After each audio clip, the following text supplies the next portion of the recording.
Good evening. Everywhere I go on this island, it seems to me I find degeneracy. Watch a few movies, take a few notes.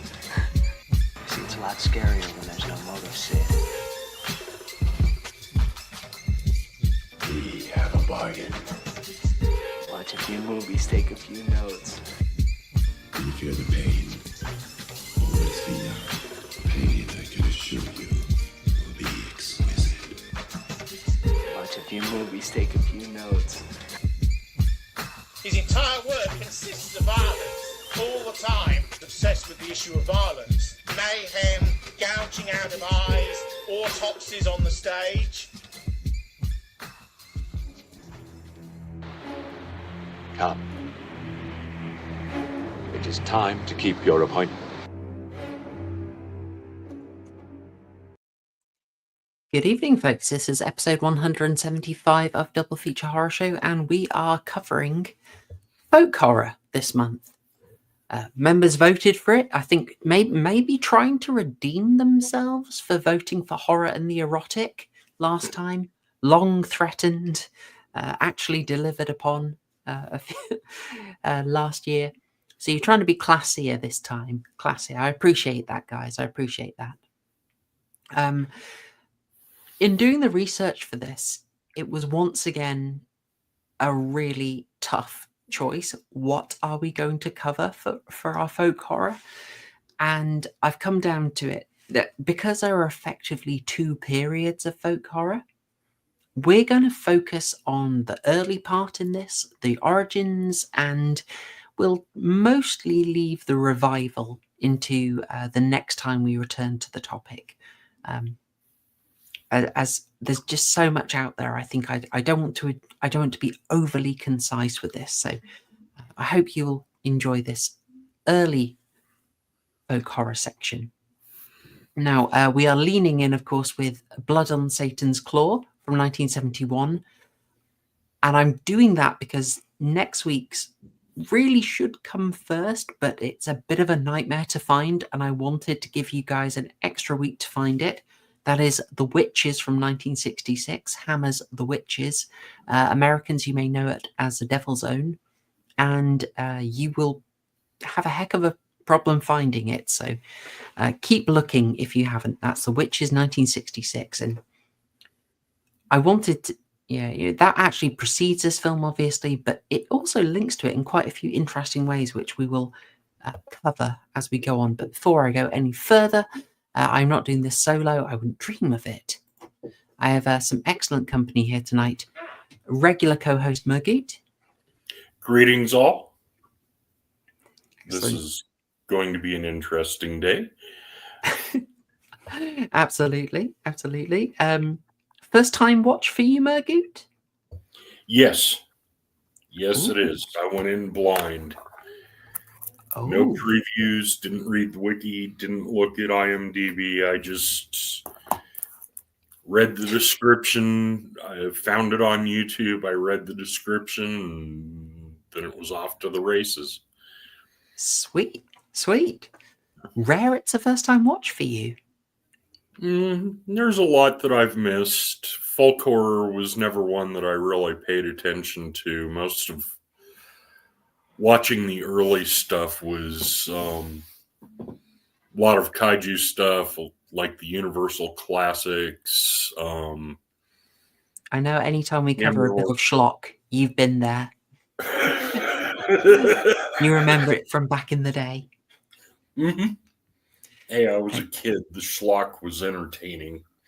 Excellent. Well, it's nice that this will be new for you. A lot of this is new for me as well. How about you, Simon, our second guest coming in on reprieve from Adam Curtis reviews? Yes, we've been really dragging those ones out. I tell you, sort of, half an episode a time for 2-3 hour streams.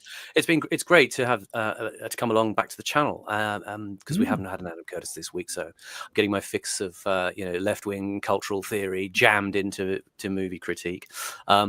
This is good. I'm loving doing folk horror. that's a thing that's kind of so much a crux for people of my generation in terms of pop culture. I mean, there are others, but certainly, I mean, last night I was listening to the League of Gentlemen. I'm not really actually Oh, into yes. to the TV comedy, but they did a commentary which you can find on YouTube on Blood on Satan's Claw. I mean, they end up sort of talking about other things while the film is going on, and not really about the film as much. But it's a fascinating genre, folk horror, and it's one that's kind of key to a lot of creativity that's happened in the last, let's say 20, 25 years in Britain. Things like people reviving things like the soundtrack, what I call the beguilingly beautiful soundtrack that Mark Wilkinson did for this film, that was reissued by Trunk Records a number of years ago. And Trunk is one of the sort of key places for the rare soundtracks that never got issued. And he did Witchfinder General and all sorts of things like this. He did Wicker Man as well, the so-called unholy trinity of folk horror. And he was the first guy to sort of dig them out because they hadn't been available. And obviously those guys on TV, the sort of the League of Gentlemen, and they did their Field in England film, which has got sort of homages to this stuff. And for me, it's just fascinating to come back to, a period of time where, I mean, I thought you'd pick this film because it was made the year I was born, 1971. I really was hoping that was the reason. But it's just great to sort of go back to that sort of classic period that I'm not actually too au fait with now. I was as a child to an extent. We had when they had Hammer Horror on the television, House of Horror every week or so, and people constantly falling off horses, getting impaled by agricultural implements, that sort of thing. And it's good to go back and actually review these classics. And by God, this one I really was I'd seen it a few years ago and sort of hadn't recalled much of it, and then watched it again and I thought, oh, it's a great film, beautifully shot as well, and more depth to it than at first you think, in terms of the reputation of the film for the sort of shocking scenes, let's say. Yes. I mean, there's a lot in there from all the way from League of Gentlemen doing commentary. Now I am going to have to search that out. I don't know if you listened to it, but if you say it's worth it. Quite interesting. Mark Gatiss has a few interesting factoids about the film. I won't spoil it. Go and have a listen. But certainly it's been such an influential genre, folk horror, influencing things like hauntological music, like Ghost Box Records. Even if you know Matt Berry, the comedy actor, he's actually got an alt career as a musician. He's actually a very good musician, and he does kind of multi-instrumental stuff. Yeah, and his second and third albums were totally based in the folk horror genre. The one's called Witch Hazel and Kill the Wolf. And actually on the cover of Kill the Wolf, he's got the furry claw on his hand. He's standing waving in a field, and he's got this sort of... And I always wondered what the furry claw was about until I actually watched the film. Now you get it. Another member of the League of Gentlemen, Jeremy Dyson, is probably going to be a good shot on this. In 1997, he published a book called Bright Darkness, which was praising the supernatural horror. Very serious effort from him before he sort of, I guess, got swept up in making TV. I didn't manage to consult that for this, alas. But there's a lot of Simon fans in the chat. Well, thank you very much. You brought them along. Yes. Well, we're all delighted. I have one more question, Simon, before we get into setting the scene a bit. Since you did mention this coming out in the year of your birth, also the year of our beloved Twins of Evil from Hammer. Great film. Were you of the age that you had the regular Hammer reruns on the TV? I've heard of this, but I missed them. Yeah, they were probably almost certainly there. A lot of my memory is diffuse of the period, but I do remember the House of Horror stuff. The sort of portmanteau kind of films and stories that were sort of done. I mean, obviously there weren't the classic stuff, but I mean, it was just a thing that was obviously kind of petering out at that time. So the stuff was certainly around. I mean, a lot of it, in a way, I think the sort of production style also fell into popular cultural TV shows. I mean, I was a great fan of a show called Dick Turpin about the famous Highwayman, which when you look at it, actually, a lot of the production of that looks very similar in a way to the sort of films made in this sort of period. So from the early 70s to the late 70s. And so it's lovely to come back and sort of bathe in that just sort of that mood of 70s television that was done with a kind of. The interesting thing about this film is that you're always often looking for the anachronisms. And a thing that they actually mentioned on that commentary I listened to last night was this film, you don't see the sort of TV aerials sticking out anywhere. They actually kind of managed to refine it so that you did feel like it was kind of an immersive experience of a period of history. It was kind of almost not exactly claustrophobic, but you sort of felt there was kind of no escape from history in it. It was like the 1680s in the sense that there was no sort of interruptions of modernity sort of popping in or having to sort of, trying to avoid it or fake anything. It seemed to be, enclosed and very austere as a result, very spare. Yes, and you they sort of get into the minds of the characters that way. Yes, they tell you what, I've got this up as a good example of that here because there are a couple of mistakes that you see all the time. There's a sort of Netflix BBC casting, obviously totally avoided. This was 1971. Although tell you what, Hammer will do quite a bit of that. But the other classic mistake is, I mean, I don't think so much of aerials, but I look out for things just being new, too clean. Whereas this opening shot. Your man's jug here, his nice jug, probably full of local scrumpy. I like to think so. It's probably water. It's very clearly chipped and worn and loved. Everything here is well used. I think there was only one room scene where I felt it was a bit too bare, a bit too clean, and it didn't look like people had been living in there. I took so that yeah, really they really got that right. Yeah, I took that actually really as a sort of a sign of a faithfulness to an atmosphere that the objects you do notice in the houses really stand out, like the clock, for example. Like the bird cage. There's actually very kind of it's the post-Puritan, kind of going on a bit further, even though you've had the Stuart Restoration, but it's sort of dragged on and people are still living in quite almost straightened circumstances. But everything's kind of well made and decent and reasonably ordered, but there's not a lot of. It's not florid in display, and you see this thing is sort of like it's like starting the film with a bit of a still life of the ploughman's lunch, but slightly angulated as well. So it's kind of everything it's not quite as poetically composed as you might, if you were Peter Greenaway or something like that, and there'd be lots of lush fruit and all sorts of things dripping everywhere. This is just, as you say, it's just kind of like thrown on the ground in a way, and we see this guy sort of heaving uphill. Yeah, I would say that you don't get sort of a deliberate nostalgia from this. This is desaturated. That sky is dark and heavy, isn't it? It's just grey and grim, and the man's got this uphill struggle, literally an uphill struggle. You get the point very easily. The only thing that threw me off as an anachronism, I had to look it up, was the bear trap.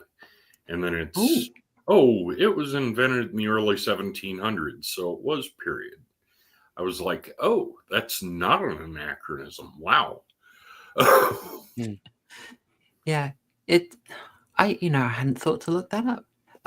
As it's just come in, I will just quickly say thank you to Mr. Gently Benevolent sending $5 dues, asking what fake reason has Uncle TCG given you for his absence this week, PH? Still getting milk and cigs from the store, or is he taking the dog for a suspiciously long walk? Well, I cannot reveal where that crime guy has gone this week, or in which bathroom he may be meeting someone, but I'm sure he will be back with us next week. He did tell us in advance, and sort of sad to miss him on this. I would have liked to have known how he'd have gone for it. I think this might have worked for him quite well. Tell you what, I'll let's just maybe set a little scene here before we get much further in. I'll leave you on a lovely still of the film. Not the title they went with, of course, Satan's Skin. They obviously changed it, but that was the working title for a while. What's a good way into it? Well, tell you what, the you may see underneath Satan's Skin, under that wonderful frame I've got of the second pair of what do you call them? Eyelids? Second eyelids? It's the secondary eyelids on the bird anyway, closing. So it gives it a lovely creepy look there. Underneath that, you're going to see the emblem Tigon British Film Productions.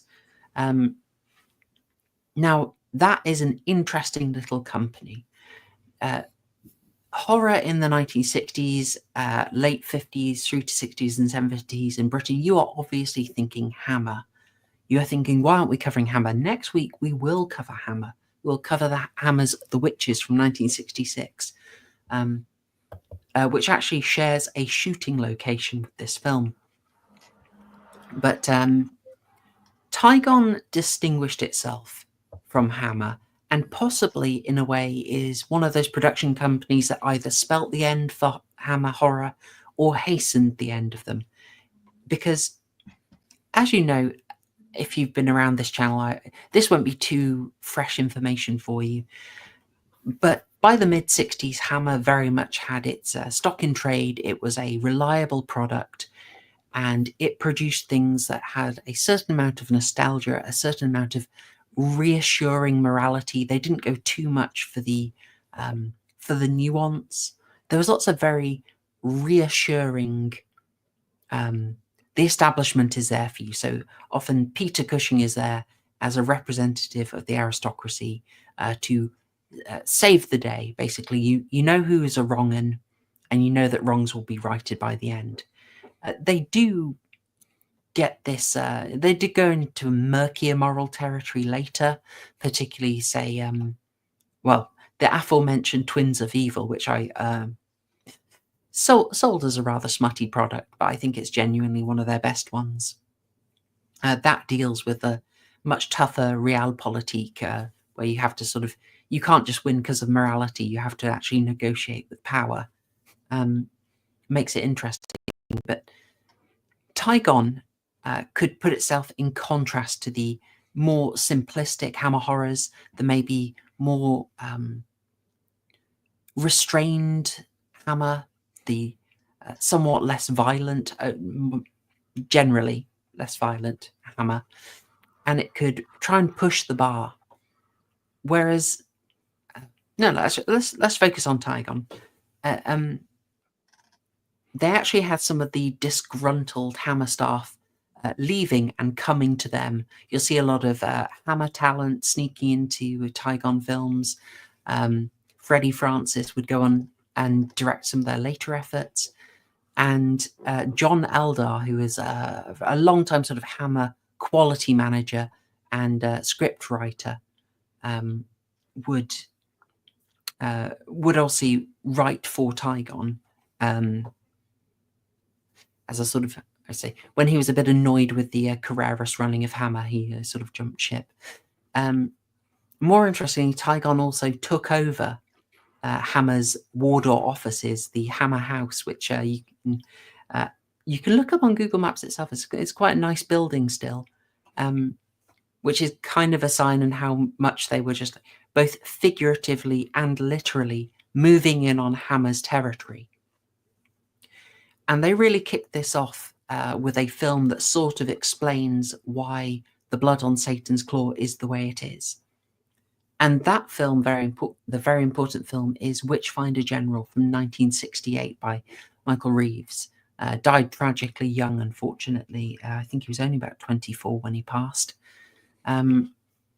Witchfinder General was a very cynical, very grim film, set in a similar period to Hammer, but much more clearly localized in England, bringing in the classic horror talent of Vincent Price, and just being an extremely dark tale where the people in power are corrupted, giving into their own lusts, abusing their power to satisfy their carnal desires. It's a tale of sort of grim corruption and revenge, and just sort of how unsatisfying that revenge can be. Very dark stuff, and really lacking any of that reassuring morality that you got from a Hammer film. Now, Witchfinder General was an absolutely massive success. And so when Tigon are looking for what to do next, they were developing an anthology series, of which a few elements survive into the Blood and Satan's Claw. But the success of the success of Witchfinder General made them rethink things and just go for something much closer to Witchfinder General. So abandoning a Victorian setting and sticking with the time period that we have in Witchfinder General, and therefore having Blood on Satan's Claw. And I think also in abandoning the anthology setting, they're also very clearly ceding that territory to the other great Hammer horror rival, Amicus, who are all about the anthologies. John Goris asking, was Witchfinder General following the success of the even nastier Mark of the Devil? I don't know. That one doesn't ring a bell, actually. I might have to have a look at it, but it doesn't ring a bell to me, so I couldn't comment on it, I'm afraid.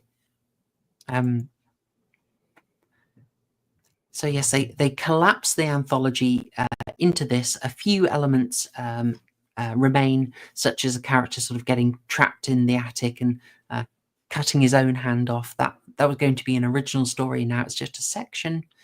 But we end up with something I think is a stronger premise, a much more original work. And a very key part in what would be, I think it's fair to say, a very fledgling genre, but forming, definitely in formation. Sort of Witchfinder General is kicking it off, and it's developing on the fly. I think, Simon, you mentioned the sort of that trinity, you know, Blood on Satan's Claw, The Wicker Man. Did you throw Witchfinder General in there too? That's well, it's supposed to be definitional for the folk horror genre, which tends to be localized to those three films. But there are other elements as well. You know, TV stuff comes up, things like the Owl Service, Yes. and others. You know, that all sort of operate in the same sort of mood of unease. But those seem to be the definitional films for this particular sort of film micro genre that's localized to England. Yeah, I think we'll see quite a contrast between the English expression of this micro genre and the American one. In this one, there's a few things that I'm noticing in all of them, which is a sort of obvious framing of the countryside as a setting, a sort of intense focus on that rural life, going out of your way to show that, whether it's in the sort of contemporary modern form as it is in The Wicker Man from 1973. Yes, 1973. Or the sort of early 18th century that we have in Witchfinder General in this. Lots of focus on rural life and even a persistence of rural life in contrast to modernity. I've seen in all of them there is a strong conflict with Christianity and also a sort of sexual threat in the film. Do you think that's fair? Absolutely, yeah. It's the countryside viewed from the city. I don't know if you've looked much into him, but Arthur Conan Doyle rather surprised me by writing that he was extremely suspicious of the countryside. He was in the city thinking sort of that is the most moral place because there are so many people and it's so civilized and everyone can keep you in check, whereas anything could go wrong in the countryside. And I think it's quite a revealing perspective. Well, that's certainly one that's culturally, I think, infused the sort of cultishness of the genre. I mean, I talked earlier about things like Ghost Box Records, who owe a lot of their inspiration from things like the novels of Arthur Machen, and the kinds of things you saw on television in the 70s, like Children of the Stones, the Stone Tape, where you've got this sense of the powerful, protrusions of history in the countryside, creating this sinister atmosphere in which the people from modernity come and clash. And of course, they're going to get their comeuppance by the nature of it. And yet the countryside is, as I say, framed from the point of view of, the liberal city dweller. There's always an element of patronizing the countryside. There's an element of threat that, you kind of see it in this film, where the judge, the archetypal city man, basically treats people like children in the countryside.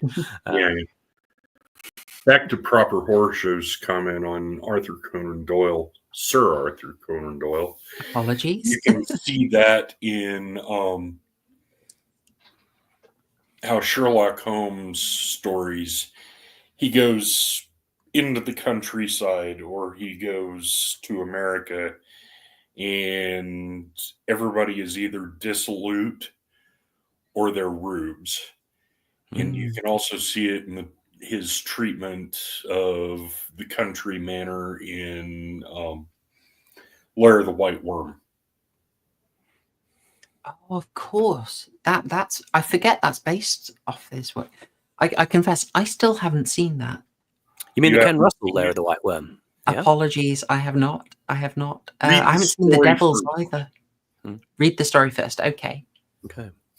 I could do that. I mean, I wouldn't be surprised. I mean, I think we've all seen Deliverance, haven't we? Yes. Yeah, the perspective of the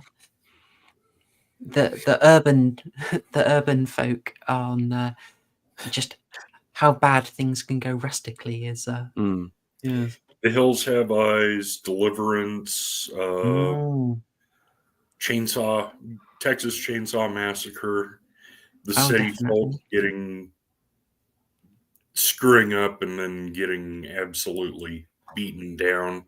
Pumpkinhead follows that, which is a modern folk horror that's really good.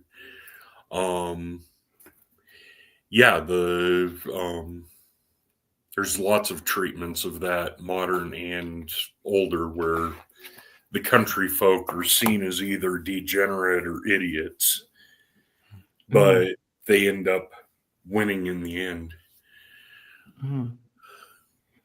Yeah, the contrast with the conflict that you get engendered with Christianity is also an interesting one, and that one I think really does tie into the sort of sexual threat element as well.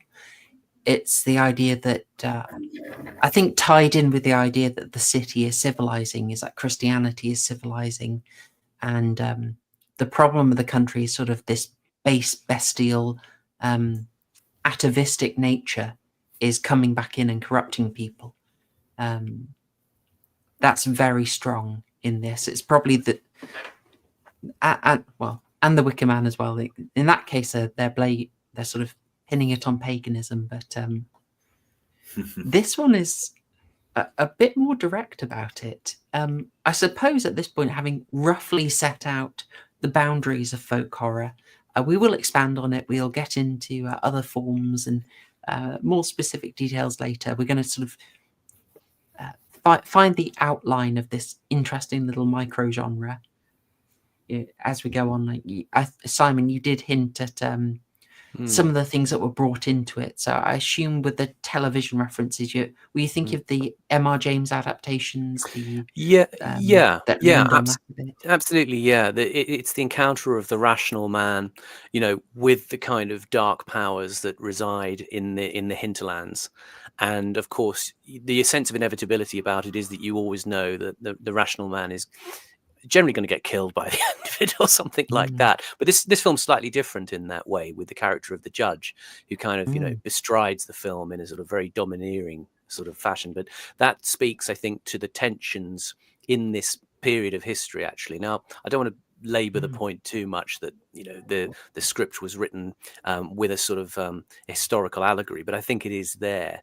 The scriptwriter Robert Wynne Simmons was sort of, I think, very interested in this sort of period of history, especially after this as well. He was very interested in the works of William Blake, and he made a film at university called The Judgment of Albion, which was kind of, again, about the sort of the clash between the ancient part of the country and the sort of rampaging capitalism of the of the late 60s and going into the 70s.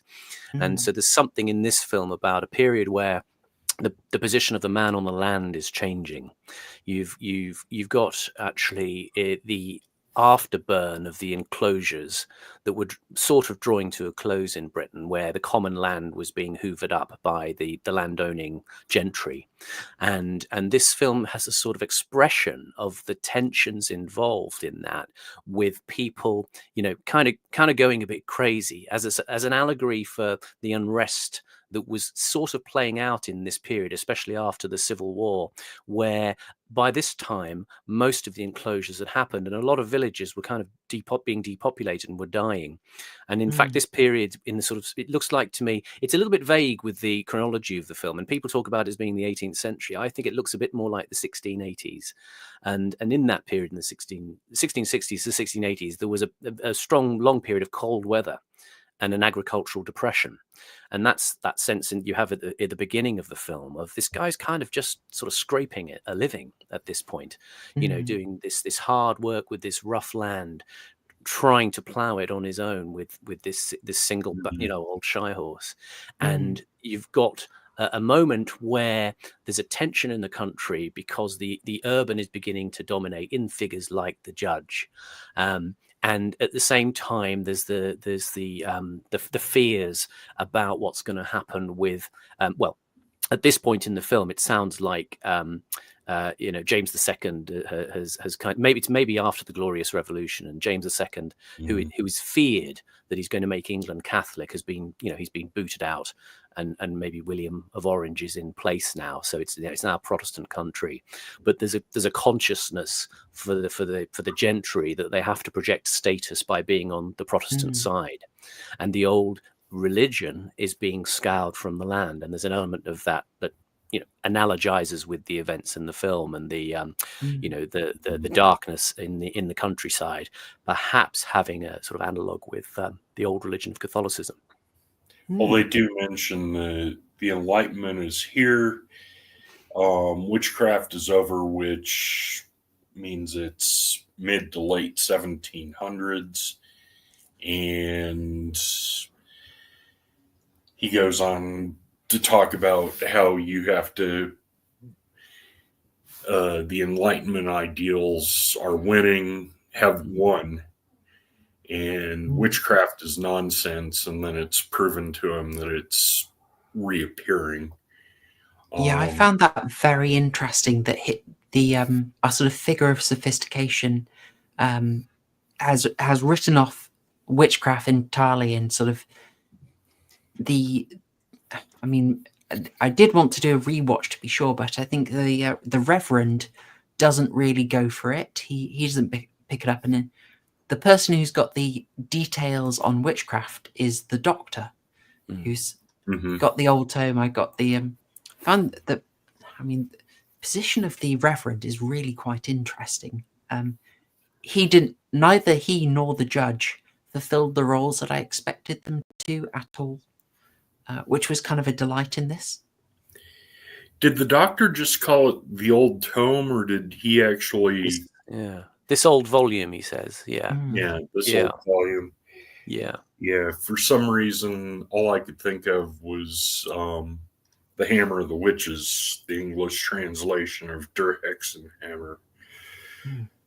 And it's demonology. That's right. You think it's... I thought it was going to be a book like... What's that famous witchcraft book? There's something Maleficorum or something like that. Yes. Malleus Maleficorum, also known yeah. as Der Hexenhammer. Yeah. Same thing. And yet when you see the page of him opening the book, the frontispiece is actually it's not a book about demonology at all. The actual title of the book that they're using in the film is the Dictionnaire Universel de Commerce, which was an actual real book from 1723. And it was essentially a kind of manual about commerce, trade, manufacturing, commercial law, which again ties into this this idea that modernity is starting to take the steering wheel, and these people from the town, are encroaching on the formerly idyllic pastoral world that we're seeing in the village of the film. So it's kind of odd, but then of course they turn the page, and there's all the illustrations of there's a this sort of one? illustration. Let's see. Yeah, and there's also an illustration of a demon as well, a full body shot of a demon, and it's drawn in a very kind of fleshy, almost like a William Blake kind of style. If you've seen any of William Blake's artworks, Oh yeah. and this is interesting. This the Vision de Saint Amand, who was a saint from the 6th, 7th century. And the interesting thing there is you see in the actual illustration, you've got the sort of grisly features of the demon, and just to the right, it's not quite captured in this screen cap. There's a snake on a gibbet, yeah. And the thing about Saint Amand was apparently he was the patron saint of brewers, innkeepers, and bartenders. So all the kind of, in a way, all the kind of classic features of this kind of genre of horror. There's always the inn, the tavern, and the brewer, and so on. And and weirdly, he was also the patron saint of Boy Scouts. I don't know how, but the thing about Saint Amand was one of his miracles was he allegedly brought back to life a hanged criminal. It's similar in some ways to the way in this film you have the revival of this sort of ancient demon. Oh, I thought you were going to reference the woman who's brought back after being drowned. Well, yes. Although that's got hints of Monty Python about it, which we can go into later. We can get into that. Oh, yeah, another element that was surprising is she doesn't reform, which was, I don't know, that Hammer. I just feel if this were a Hammer film, she'd have reformed.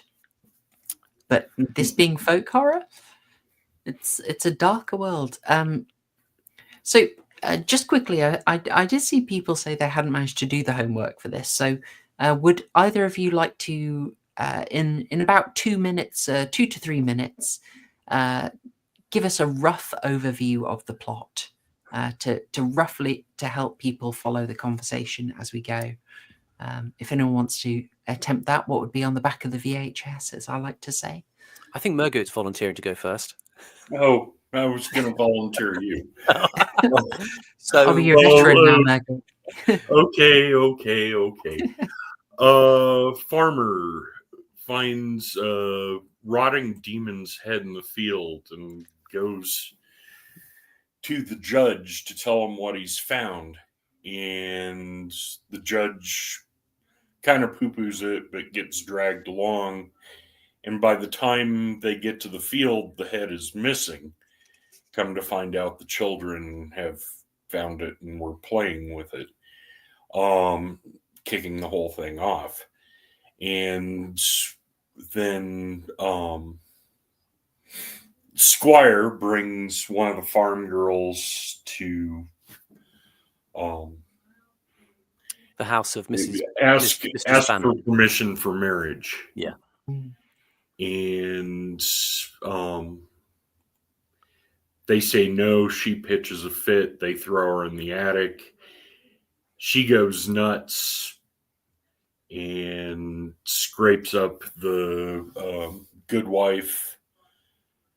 And when they board her up, they take her down so she can be taken to the asylum or wherever they're going to take her. The squire notices one of her hands is a claw. He wakes up in the middle of... Yeah. Sorry to interrupt you, Maggie. You're doing great with this. I was going to say I absolutely adored this segment of the film. Excellent moment. Oof. And just that little moment, that little payoff of the mutated hand there. Just excellent stuff. lots to read into it. But yes, apologies. She's an interesting Yeah. actress, isn't she? Tamara Ustinov, who plays the Mhm. plays the girl Rosalind. She's got a kind of ditzy, vacant look when she sort of starts, when she comes in, to be judged for whether she's a marriageable prospect, and then of course she gets possessed, and she just then has this kind of sort of dolly girl kind of sinister Yeah. look about her, sort of seductive but menacing at the same time. Yeah.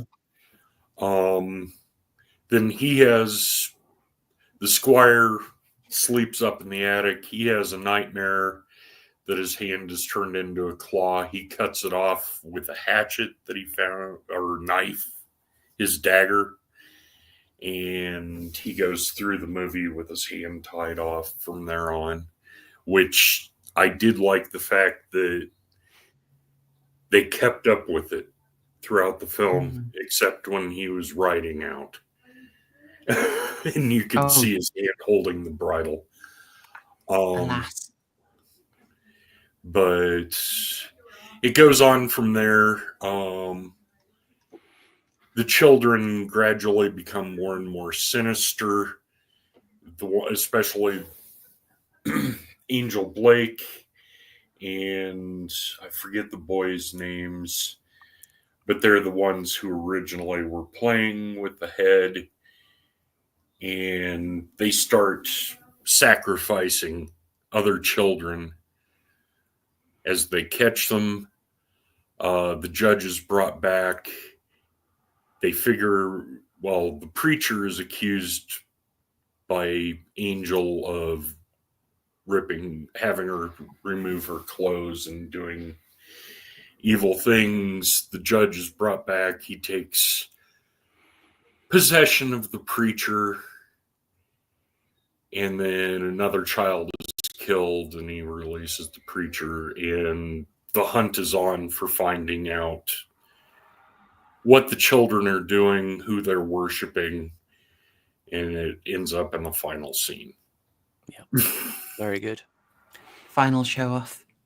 Deus Ex Barrister, you might say, but Yeah. I think sorry. Halfway in between a Claymore and a Zweihander. Yeah. I mean- It's funny when you invited me back for this one, because I began to think, gosh, it's Village of the Damned all over again, isn't it? It's that fascination in English culture with the juxtaposition of children as innocent and evil. Yeah. Exactly. Yes. I did think it is. Angel's eyebrows. Comparison there. Sorry, Angel's eyebrows of evil. The more she goes down the road, the bigger and bushier her black eyebrows become. Yeah, she seemed to paint herself a bit like well, I was thinking like a Mr. Punch or something. Yeah. It's I a mean, sort of there's parody figure, isn't it? She's like a kind of parody of the Virgin Sacrifice, of the kind of Midsummer Bride in other films. But she's a kind of, there's just a bit too much rouge and like really heavy eyebrows that look sort of stagey in a way, a bit like a kind of, a character in an old-fashioned medieval morality play, a really crude kind of Well, in costume. a couple of shots, you can see her actual eyebrows and just the spirit gummed on black eyebrows. I always thought that it was just her obviously doing makeup, so she was using charcoal or something. Maybe. Just to continue a point and just we have to lock this in. This is a period, remember 1971, this is one of our massive upswings in what Mark Kermode would call pedophobic films. So films about the horror is on the children or the corruption of the children. And I won't bore you by listing them all off, but obviously we've got 1971, we've got A Clockwork Orange, Twins of Evil, we've got The Possession of Joel Delaney, we'll have Amicus's Whatever Happened to Jack and Jill. The year after that, we're going to get The Exorcist, we're heading into The Omen in 76. So this is, there are many more we could throw out there, but basically there are just a wave of films where the idea is like, oh, what's happening to the kids? What's happening to the kids? I mean, this is, as you say, something similar to what I showed you last time for 1960s Village of the Damned, which also was only a few years off. What was it? The Bad Seed, was it? Yeah. Much more innocent evil children. In a back in way, that but I time. remember when we talked about that film, though, there was this sort of tension with that sort of period of the so-called invention of the teenager, because Yeah. there's something about the kids in this film where they're just slightly too old. You know, they're always talking about saying, you know, to the other children, come and play with us. And you look at them and you think, yeah, you're slightly too old to be kind of running around playing. You know, the girls just sort of, they don't seem like, you know, do you know what I mean? You sort of get the sense that kids who play are probably just up to puberty, really. And then, but these children are very much implying that it's sexual play or dangerous play in some way when they're inviting the other kids, apart from the sinister purpose. Yeah. Hang on, wait. These kids, the Grady twins, right here. Yeah. I've got this image with "Come play with us, Mark. Come play with us." I mean, come on, Stanley saw this, right? Come on, I'd know. He'd have time to see this. I'm sure he'd have watched, but I couldn't help but think of that may have influenced the depiction of the Grady twins in The Shining. So, I mean, you do raise an interesting thing. There's like this uncanniness in that you have some very clear mid-20s actors meant to be playing kids, a tension between an adult game and an innocent game, which really, I think, reaches a zenith with the death of Kathy. And I'd say death, like, she is kind of corrupted in the end. I mean, maybe we can... That's one of the pivotal scenes. But I wanted to ask you both, do you think how much of that casting, the uncanny casting of adults as children, is deliberate? How much of it is just what we call Dawson's casting? I'm wondering, actually, because I mean, those girls there, I don't know that they do look like they're in their 20s. Actually, they do look like teenage girls. And Linda Hayden, who plays Angel, was only 17 at the time. So if they were mid-20s actresses, you know, fresh from RADA or whatever, I mean, they're very fresh-faced for it. And that's the thing about it. You have that uncanny sense of them being, you know, they're older than children. You know, but they're not quite adults, really. So there is something about, you know, you see these lads here and the boy in the background. There's just something not quite there yet.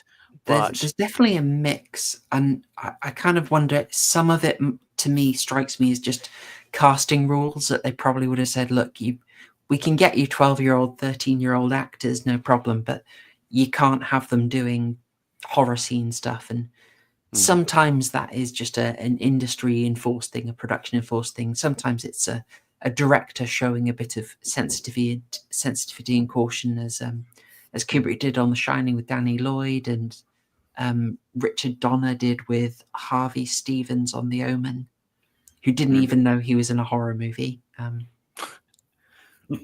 Yeah. And when Wendy Padbury, who plays Kathy, I mean, she does look very, very young. Oh, let weirdly, me get her here. You know, and that's where is she? Oh, she's wonderful. She's got pure Hobbit physiognomy. She's fantastic. Yeah, and it kind of makes the sort of the, you know, can I go there? The rape scene. It makes it kind of more shocking, because I really watched it, you know, hearing this sort of the talk of controversy about it. I really watched it and I thought it's not actually that shocking in a way, but it's something about her youth and her terror that makes it shocking. Do you know what I mean? Yeah, there's no shortage. It's an interesting one because there's no shortage of nudity in this film. She's stripped, but she doesn't sort of. In a lesser exploitation film, I would have expected a kind of shot where sort of her hands are torn away and basically you see her topless, and she's stripped but not don't flaunted. do that in this. Yeah, you get to feel the horror, but I did notice at the end, after she's been, I'll go with the word ravished, but it's definitely a violation. She ends up on top, and there's a sort of Straw Dogs style implication for me that she had been corrupted, and I can only come up with the phrase "got into it" before she was murdered. Would you agree with that? Do you think I'm way off on it? I could see it. Yeah. Devil's Patch taking over. Yeah. Precisely. I don't have a good shot of the patch that she has, but I mean, this is all, it's hard to isolate aspects of a conversation. If you want to go back, please do. I have this shot of one of the devil's patches, which we should probably explain for people quickly. Yeah, this is the devil's skin, which starts to appear on people who, from the beginning of the film, where the demon, the sort of exoskeleton or whatever of the demon is found in the ground and then disappears. It then sort of reappears in parts where Angel Blake appears to have a sort of claw or some sort of bony part of this demon that she's carrying around. And it seems from the dialogue in the film that when people touch the claw, I think the young boy Mark, the young blonde lad, says he touched the claw and then he started to feel the pain in his side where the devil's skin starts to grow. These people get patches of this devil's skin. And the implication is that this particular demon is not complete. It's come from the earth and it's trying to regrow parts of itself by, quote, infecting the children and the other people in the village. And so it's kind of like, I'm trying to think of a sort of similar character, but it's like, I don't know, it's a bit like the idea of Sauron in the Lord of the Rings. He's drawing kind of energy and power back to recompose himself to his full evil before, launching on the world again. Yeah, I mean, it's also it's not that sort of random in the air connection. It's definitely you've had a physical contact with a piece of the devil. But I also started viewing it as a kind of inversion of mass, which obviously for a satanic worship they would love that. They love the inversion of a Christian symbol. So in this case, instead of the body and blood of Christ restoring the congregation. In this case, it's the flesh of the congregation restoring the spiritual entity. So, yeah, they talk about rebuilding Behemoth, their dark god. Yeah. And this for me sort of ties into these themes I was talking about where the capitalist world, if you like, is beginning to impinge in this period. This, as I sort of talked about, this contrast between the city people and the country people. And there's a historian called Tawney, R.H. Tawney, who wrote interestingly about what he called the acquisitive society, which was taking shape in this period. And a brief snippet that I picked up was Tawney's work. It bemoaned the division between commerce and social morality brought about by the Protestant Reformation, leading as it did to the subordination of Christian teaching to the pursuit of material wealth. And it says capitalism, he insisted, encourages acquisitiveness and thereby corrupts everyone.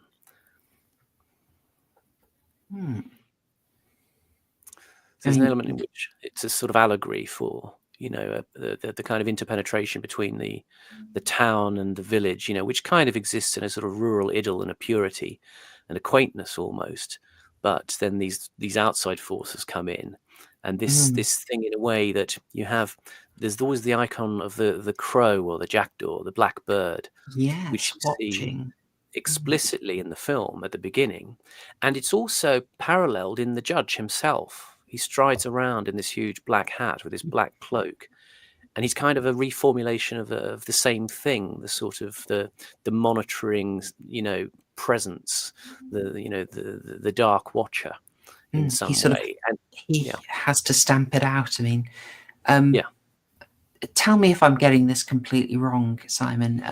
But I would have thought that it's distinct that it looks like because the creature is unearthed.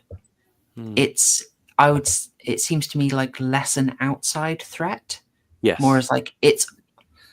But now I'm going to go back on myself. The idea is it's in the ground. It was always there, and you need the civilizing influence of the judge to stamp it out.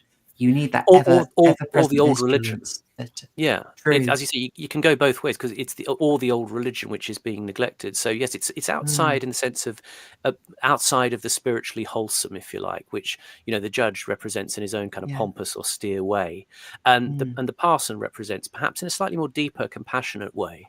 And Yes. the old religion, of course, is the frame where everything happens. It's the broken church, where all of this stuff happens. It's the broken earth in the countryside that you see, and the way the shots are set up, especially at the beginning of the film, you see Ralph, our sort of golden-haired hero boy, is shouting over the field to Kathy. It's quite a long distance, and you're noticing that the land is not sentimentalized; it's agriculturalized, and these become spaces of distance and separation between people. Yeah, as you get more control and the duty of production, in some sense. I mean, I'm giving very Marxist readings here in a way to sort of we don't worry about those distinctions on here. And and the forest places that we see, they're the sort of areas where there's the concealment of desires.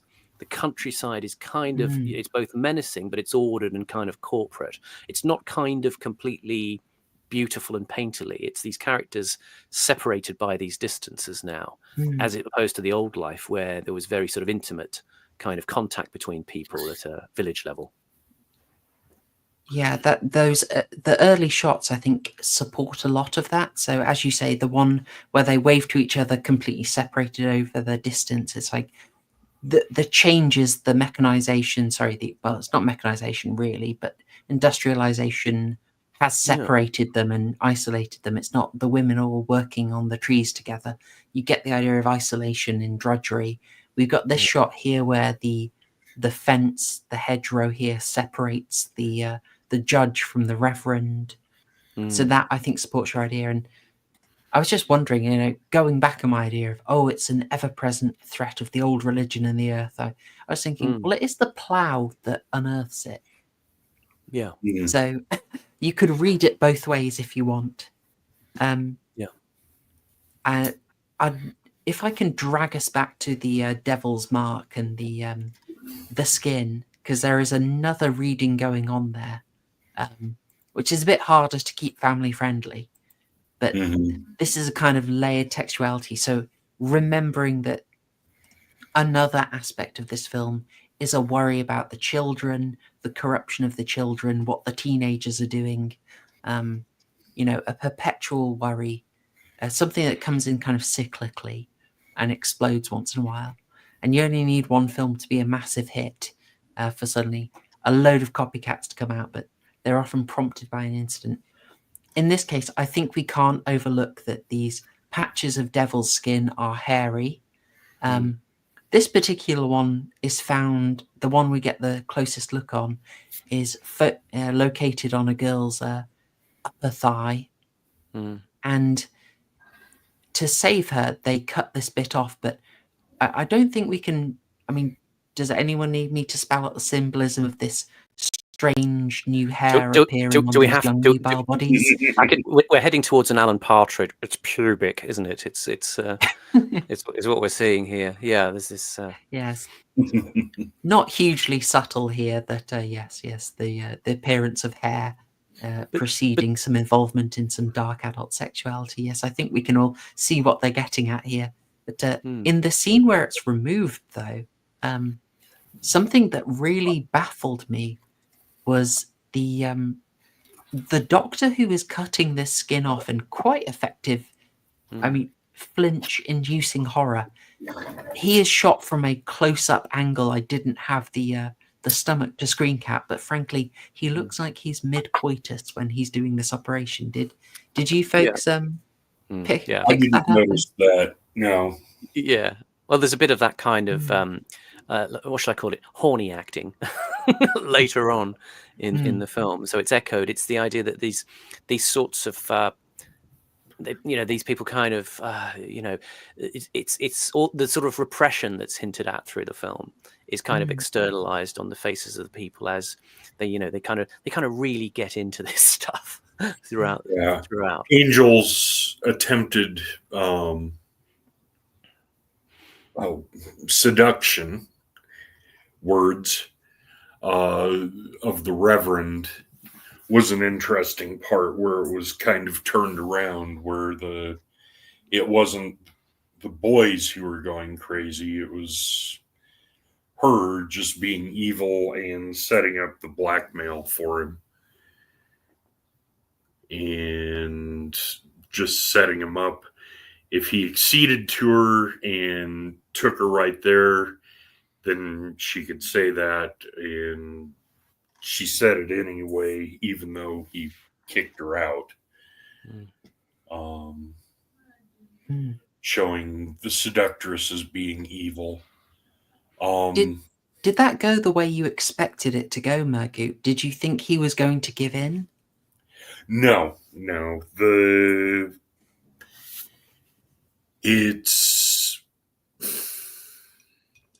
character he was played too straight.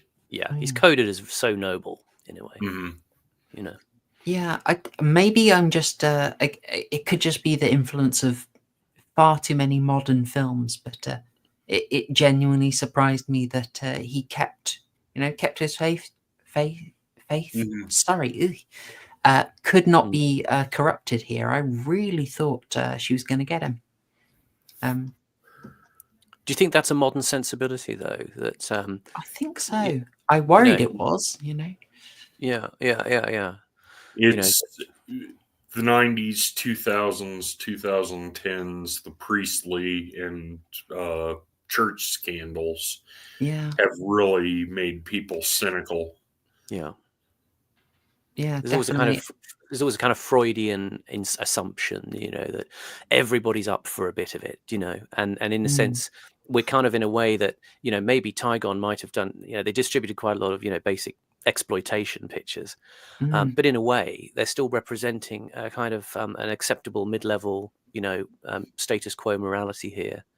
That well, you'd expect the priest to be kind of saying, no, absolutely not, completely inappropriate, and it's us in our sort of modern exploitation plus era that would go, yeah, we're going to have to see something graphic now, aren't we? Well, real life has made us so cynical with so many bad things happening, to be mild about it.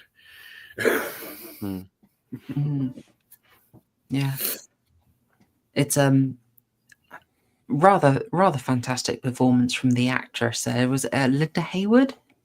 Linda Hayden, I think her name is. Oh, Hayden. Apologies.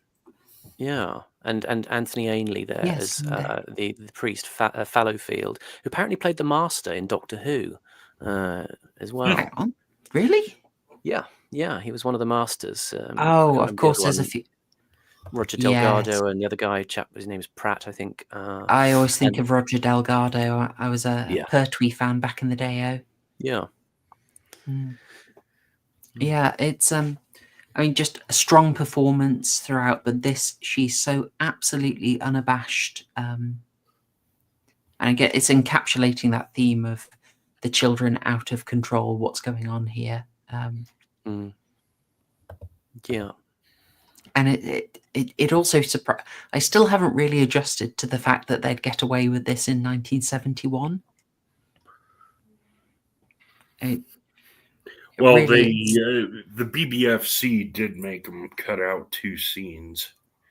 Could you tell me a little about that? Because I was having a little Google before I had to set things up. And I wondered how much had gone. And some of the seduction scene. This seduction scene? Some of it. And the where the redhead is raped, that one was cut out completely. And it was reintroduced into the video. When it came out on home video. So yeah, that doesn't surprise me. I mean, this was coming out at a tricky time for the BBFC. To keep it very brief, basically, things had been really ramping up, and this is under the reign of John Trevelyan, and I think this is the last year of John Trevelyan's role as the secretary of the BBFC. So really, he was the main decision maker, and he was a liberal by heart. He was always happy to say, "Oh, okay, you can have that naughty scene in, but honestly, don't let me catch you doing it again." And then when things ramped up, he put on his shocked Pikachu face and then let it go on. So yeah, he had basically let it get very far by this point. For in a way, it's hard to imagine how audiences at the time would have felt about it. Obviously, split. Fine for them, for their kids, not so much. So this was the last year before Trevelyan left, and before they instituted a revision of the film certificates. I forget what it's called in America, because I think when we had years on the term film certificate, I think through her. Do you call them age ratings, Murgoot? Yeah, the motion picture.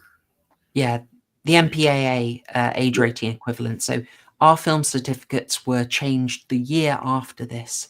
And I think that is when our X certificate moved up from 16 to 18. Mm. And I can't help but think that's a sort of, well, a year in which you have A Clockwork Orange, Blood on Satan's Claw, The Vampire Lovers, oh gosh, what was it? Madame Dracula and Twins of Evil, like all flooding in. Sorry, Vampire Lovers was the year before, but that was like a massive ramp up in sexuality and homosexuality on screen. I think that probably prompted them to say, we need to tighten this up. Sorry, BBFC tangent. Can't help them. Yeah. It's also interesting the appearance in the film of, again, that kind of allegory of sexual contagion.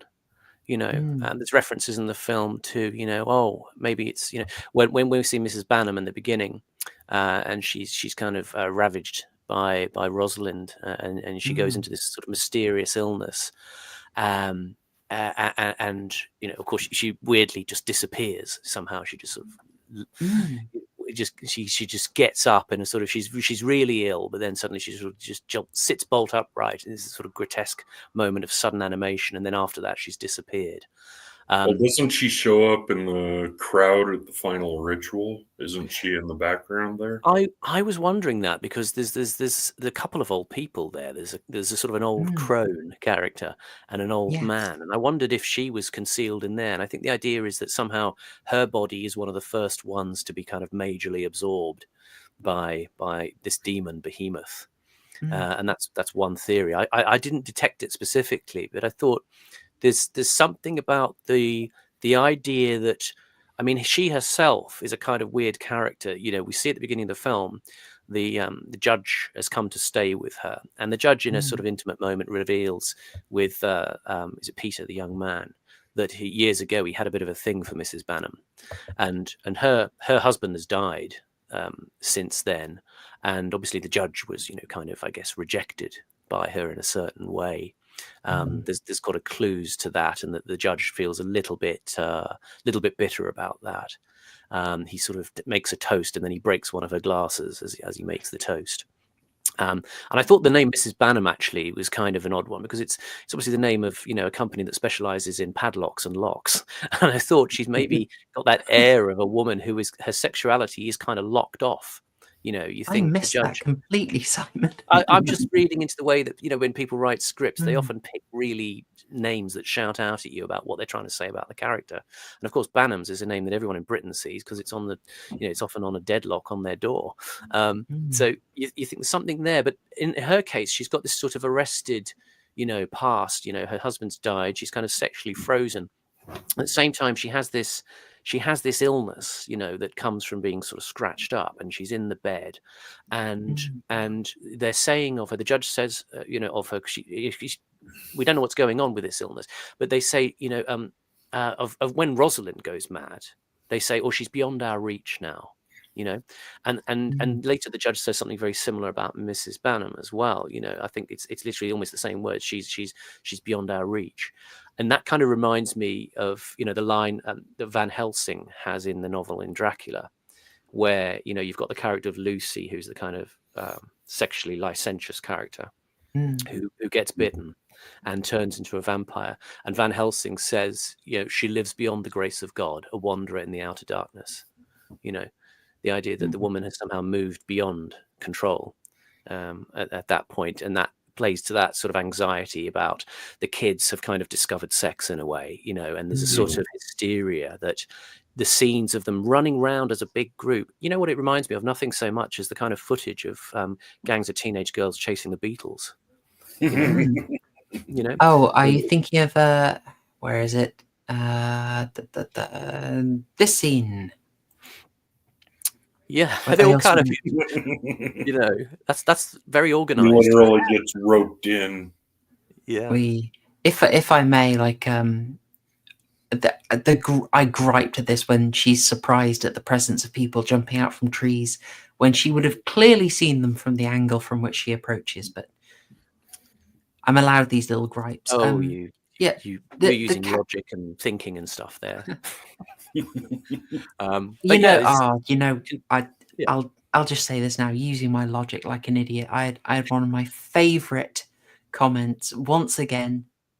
I love my commenters on my 12 Angry Men video accusing me of just media illiteracy. It's like this. If you don't know, I have a much hated video on 12 Angry Men being blatant propaganda, but the number of times that people attack me on there for misreading it, it's like this film, according to them, is about the power of critical thinking and questioning groupthink. It's like, okay, can I question this film and everyone's take on it? No, accept that uncritically. Oh, drives me up the wall. Anyway, sorry, on Mrs. Banham, that it is a really interesting question. Where she went, that's one of the things that sort of baffled me about this film a bit. I wonder if she just sort of got lost in the script, that they decided they didn't need to resolve her story. There's a few things like this. You could, if you want, just sort of throw in the entire ending, like the question of what happens to the villagers after Behemoth has been vanquished is, I would guess, quite an important one, but in classic 70s horror fashion, once a monster is killed, we end the film immediately and don't look at and don't look at the aftermath. But and I think there's some story, isn't there, that the original idea of the script was that he was going to kill everybody in the village with his massive fucking sword. I read that plausibly large, almost. I found that quite intriguing, and I might have preferred it as a sort of, because this is a thing about contagion, right? Of the many things it's about, it's contagion, it's things breaking out. Yeah. And if the idea is he's left it too long, that when he comes back, he just decides it's scorched earth. I would find that quite intriguing, that he the judge has to go for this justice he doesn't want to do, and he almost and there's a tension because he seems to work out what needs to be done, but thinks he needs to wait for the situation to be bad enough to justify it. That's right. There's something about this, cold sort of rationalistic control. He has this line, doesn't he? He says, look, even if people, I'm going to go back to London, but even if people are dying, let's just let this thing build up a bit, because he says only thus can the whole evil be destroyed. You must let it grow, and in a way, perhaps because that achieves a kind of effect when he comes back and he vanquishes it, the sort of the worse it is, the more kind of powerful he's kind of framed in a very sort of powerful, dominating way. Yes. And as you say, that thing of the idea of contagion, as I was alluding to, with this sort of idea of, sexual energy as infective. There's this period in time where there was this kind of sense of total death, if you like. These isolated places.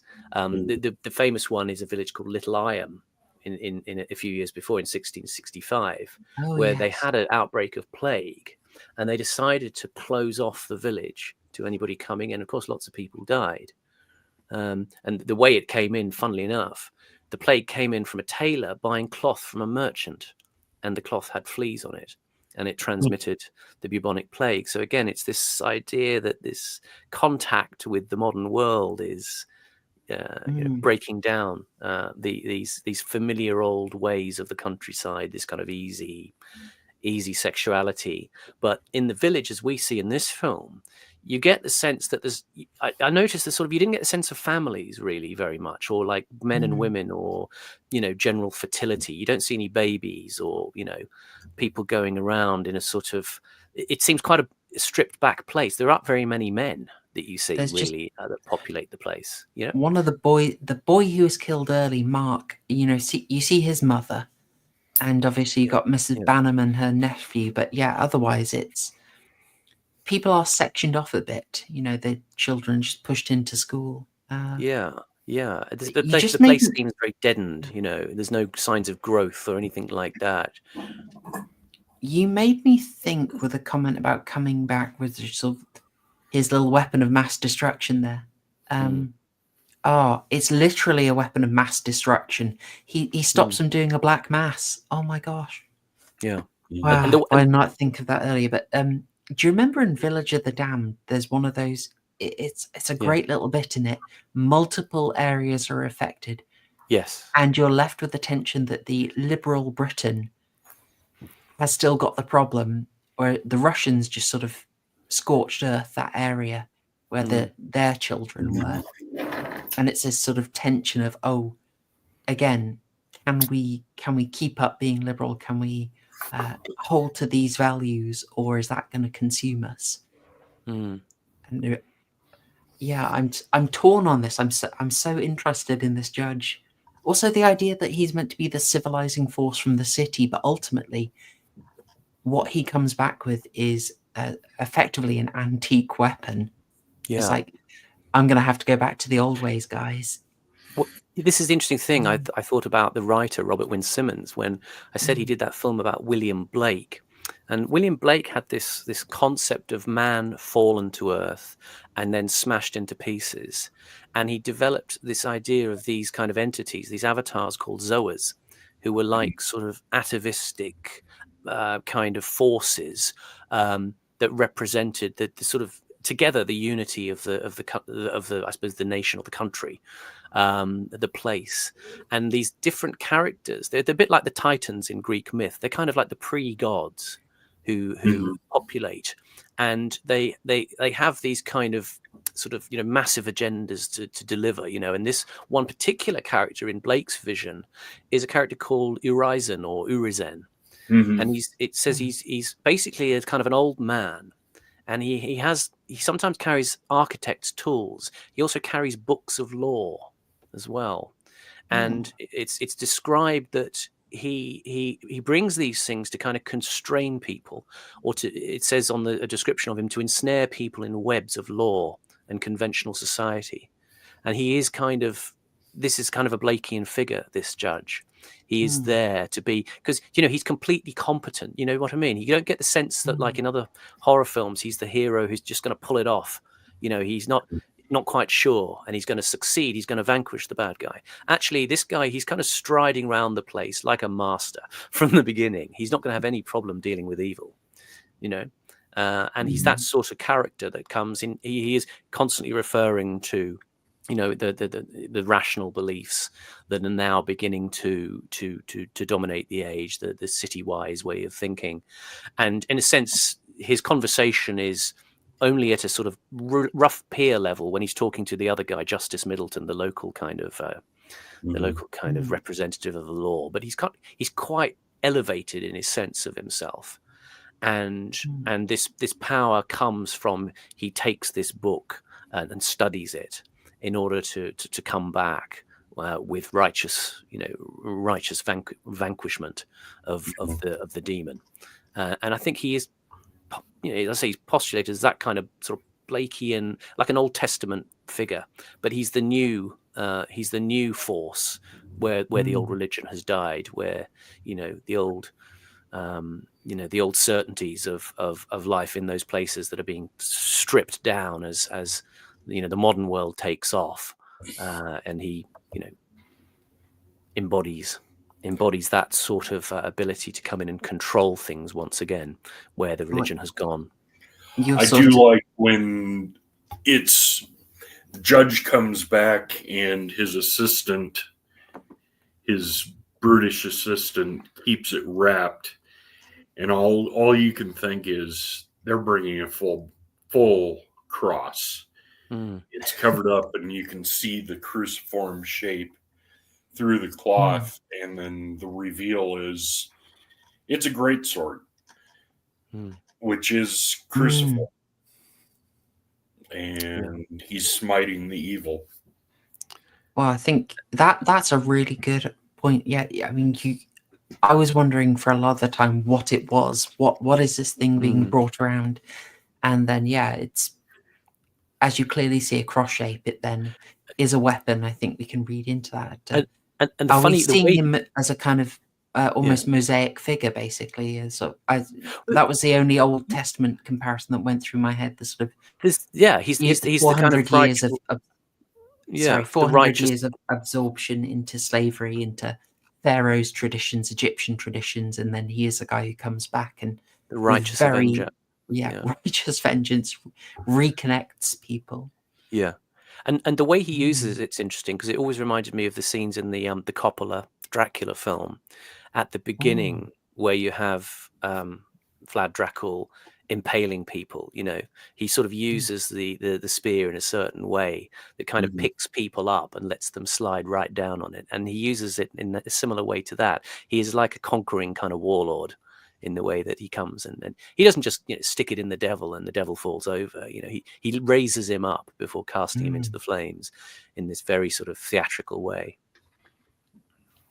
Yeah.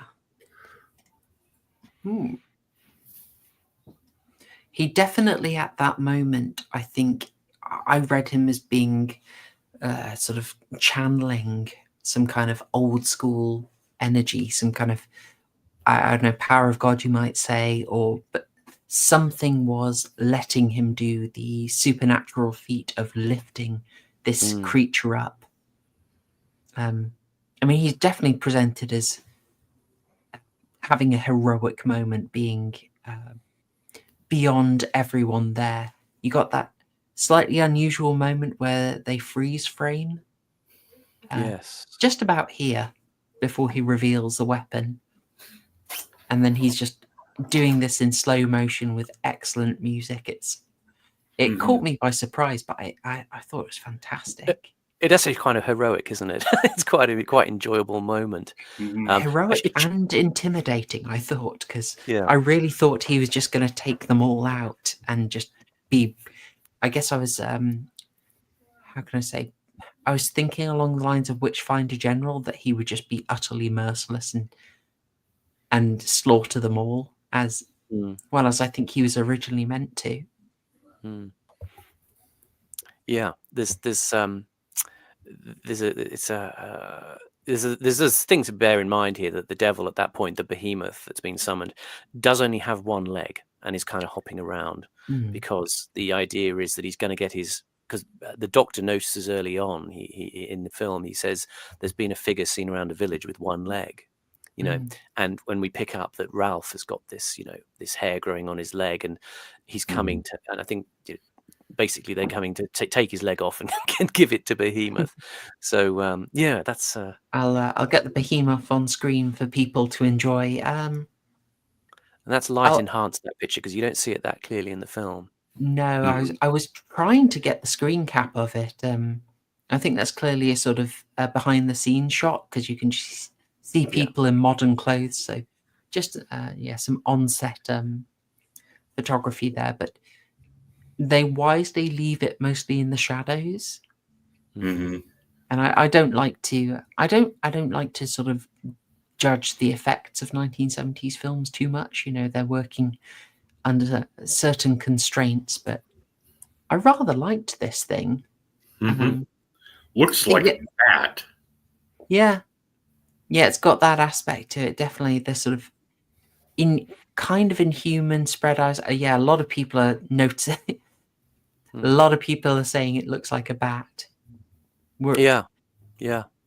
There's something about it as well that from this angle, there's a kind of, it's sort of asymmetry of evil, isn't there? It's not quite right, and it's the sort of composition of sort of bony outgrowth and fleshy bits of skin, a bit like a sort of flap on a big mushroom or something like that.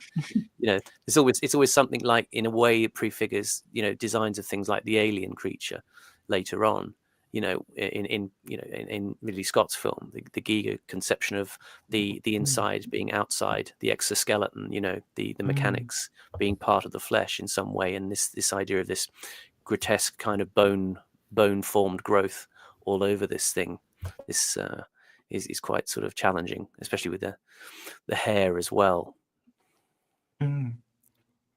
Yeah, you're left to wonder. It's I think the brief bits you meant to see of it, you are meant to think it's a person and then catch details that make you think, oh wait, hang on, no. It's fascinating sort of uncanniness to it. I also like that it's there's this interesting thing where it's not a physical match for the judge at all. Like, the judge comes in and basically smites it. There is smoting here. Like, and I feel like that's kind of an interesting perspective that reveals that when you've actually found the evil, you can crush it quite easily. Do you almost feel sorry for it then? Almost. I mean, is that weird of me? Or like, it doesn't really have a chance, Yeah, that'd be, But it has that impact of, well, it's very hideous. What it tends to do is it corrupts. You notice Angel, who is the most corrupted. One of the things she does is she makes herself more hideous. I mean, they don't go very far with that idea, but I thought it was notable. Yeah. Given how sort of fresh-faced and sort of, I suppose, comely you would say she is early on, but they have to kind of emphasize her kind of descent into sort of being like a sort of almost like a concubine with this thing. Yeah. I'm noticed. Sorry. I was just to say the one other thing about the way that he's clad in this kind of black robe. There's something sort of almost monastic about it. The way he's emerging from this grotto in the ruined church. It's kind of a memory in a way that, the churches and the abbeys in the countryside, were populated by these lonely priests or these monks who went to the kind of the wild and the sort of desolate places in order to, achieve a, transcendental connection with God. And here he is kind of crawling out of the walls in a kind of, again, like I said, a sort of parody version, a bit like Angel. She's kind of like the parody virgin, and he's kind of almost like the parody monk emerging from the fabric of the ruin. I mean, if we're talking, there's so much in there that backs that up. I mean, we're talking parodies. Here's your Whammon in the back. I hope you can see my mouse. Your Whammon in the back with the little scripture there reading that. Here's our crown of thorns.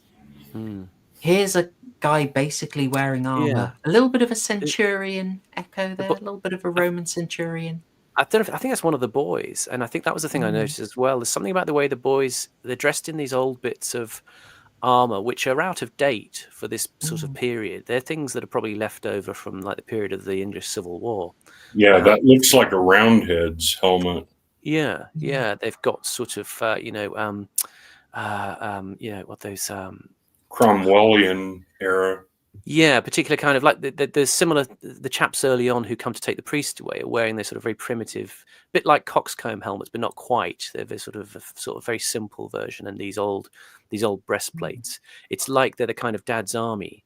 They're throwing on a few old bits of kit that are just lying around to give them a bit of seriousness and plausibility. And you notice some of the boys as well. The one who conducts the assault on Kathy, he's got this sort of dress which is almost Shakespearean. It's almost older, like Elizabethan sort of doublet that he's got. and you get the sense that these guys are representing an older part. Maybe they're just wearing the cast-offs of the old times, but they represent an older part of the countryside coming out here. You know, these people who look slightly out of time. Well, the other assaulter, he's the one who broke the tincture bottle of the woman and told them, "You don't have to worry, she's no longer there," or he's in the woodshed. Yeah. He's wearing Lincoln green, which I thought was interesting. Almost a Robin Hood figure. And that green does come out actually in the judge's cloak as well, and the doctor's coat too. As I noticed as well. That totally passed me by. Good catches. Can I ask what did you think of the crone and the old man being in the audience? Because I think if Mrs. I think I can write off Mrs. Bannon being there, because she'd have had the big scars over the face if she were in the crowd. So I think we'd have probably spotted her. If we have missed her, I apologise.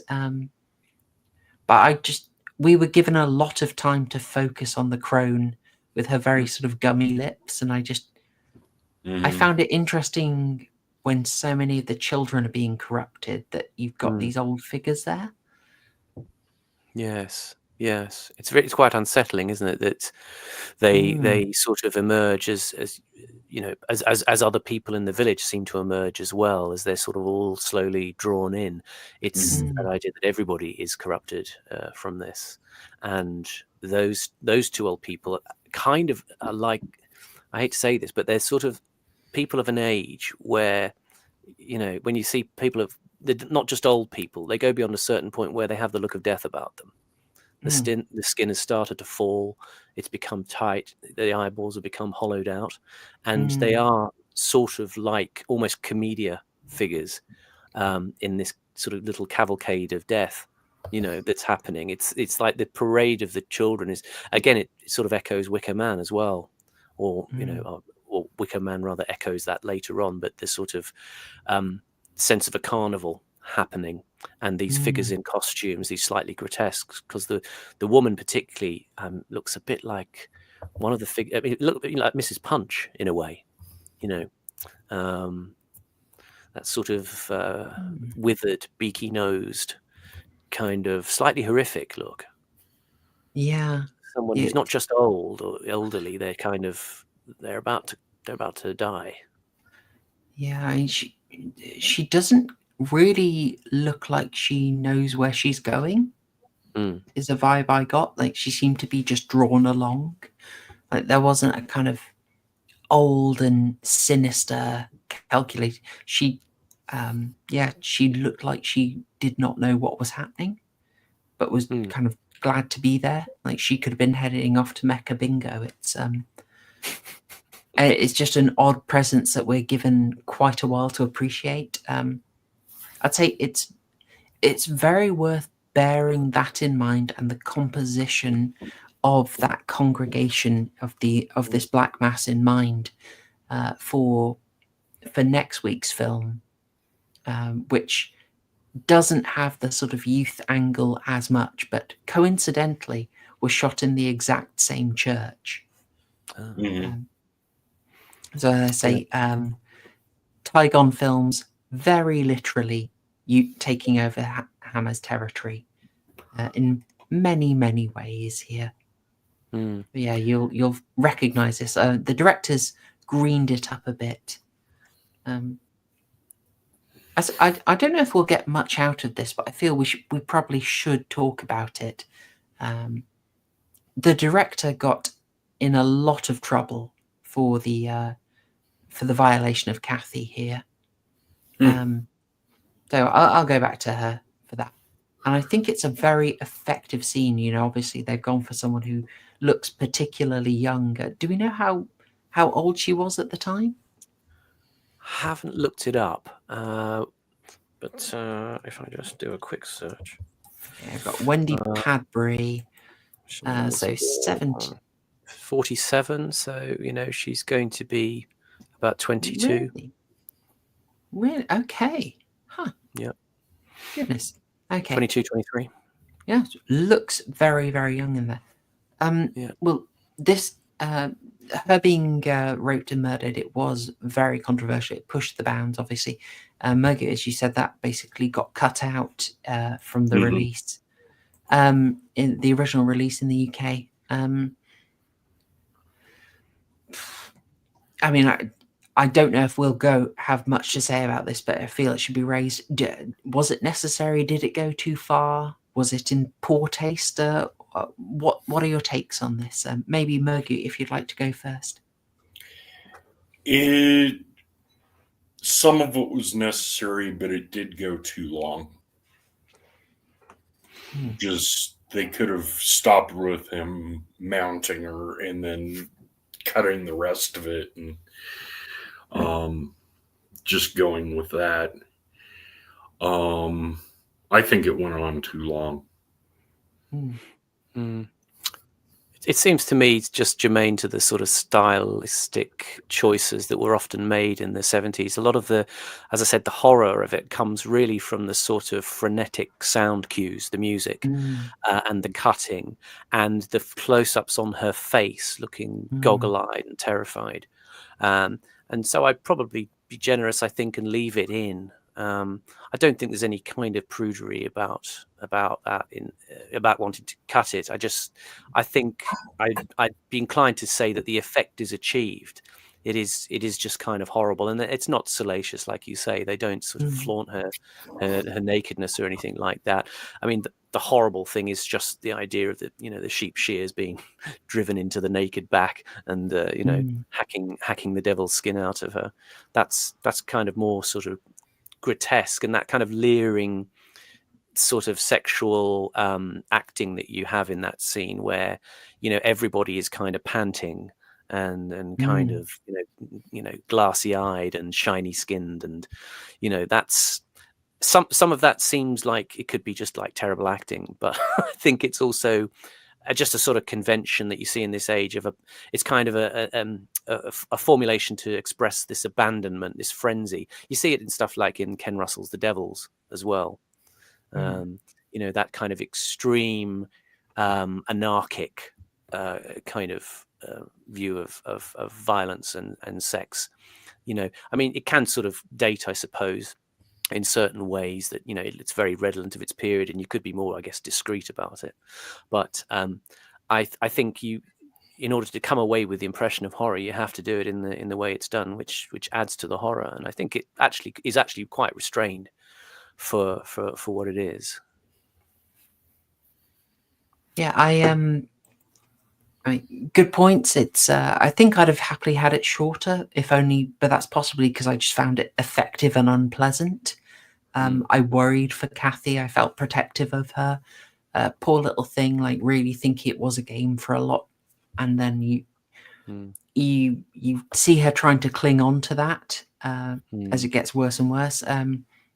But there's also a lot going on in the scene that I think justifies it being slightly prolonged. And I'm sympathetic to it because in some ways it holds back. As I say, this film is happy to show boobs, and a lot more than boobs. And here it didn't, which didn't sort of bring salaciousness into it. The use of POV shots here, and by the way, for women posting on Twitter, this is what POV means. For future reference, you can now do your memes correctly. You're welcome. But the use of POV shots I found was really good at making it disturbing. It wasn't detached, which would maybe make it a bit more salacious. It brought you right in with these shots and the build up to it. It also had to establish the role of the devil's skin and make that more explicit. So that was actually the thing that I found actually slightly more, it's kind of disgusting in a way. It's the contrast of the girl. I mean, they obviously picked the actress for, she's got quite pure, clean skin, and then this clump of hair on her back is quite just grotesque. Yeah, it's the contrast rather than the nudity's kind of it's not being exploitative in the way that I think lots of films would exploit it. Yeah. So on balance, I'm in favour of it. It's effective. I can see why people were upset. It's fine to be upset about this. It's grim. It's nasty, and it helps build up for why the kind of puritanical punishment with a bastard sword, or no, Zweihander. Didn't you say, Murgoot? It's probably a Zweihander. It's more of a. It's an English greatsword, but it looks like a Zweihander mixed with a claymore, so it's hard to tell. It doesn't have the basket hilt of a claymore, but it's got the stylization. Yeah, it's we can't justify the use of this wonderful weapon unless we show the actual evil. And again, Tigon Productions were distinguishing themselves from Hammer, which would not have gone here. Like this was way beyond what Hammer would have been comfortable for, even when they did include a rather controversial, I'll say, violation scene in Frankenstein Must Be Destroyed, which I think was 68 or 69. I could be fact checked on that.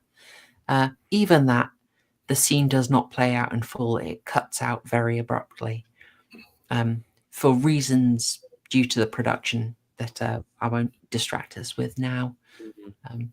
So Just yeah, another thing to say about the violence, if I may. please, yes. Apparently, partly the writer also, it seems, took an influence from something that was current, the Mary Bell murders in the late 60s. Mary Bell was a 10-year-old who she strangled a couple of boys, and it was obviously a very, very odd and terrible story. If you go and read about it, I mean, the kid was.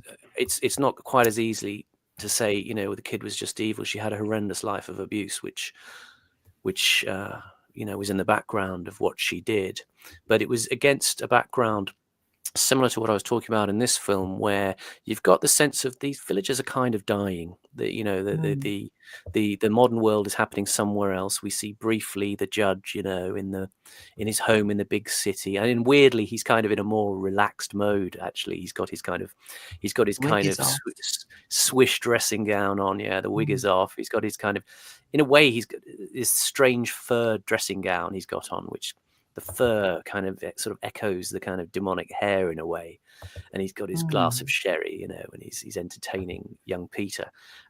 But anyway, to say that that's the sophistication of the town, that's beginning to encroach on these places where the land is being stripped away and chewed up into the enclosures. And this thing with the Mary Bell murders that inspired the scriptwriter, that was set against a background in Newcastle, where they were doing a lot of urban regeneration and knocking down the Victorian terraces, the tenements and the slums. So that story of Mary Bell is kind of framed against the sense of the violence in the environment, imprinting on the children who are playing in these wastelands that you sort of have echoed in the film. So it's going to be a kind of, I suppose a social materialist, view of violence or crime in some way, but that's interesting to set against what you sort of see in this film, where the kids, the kind of, it's almost like they're taking being bored in the countryside to a kind of deranged extent, but we have the supernatural, the metaphysical, if you like, MacGuffin, so to speak, to account for it.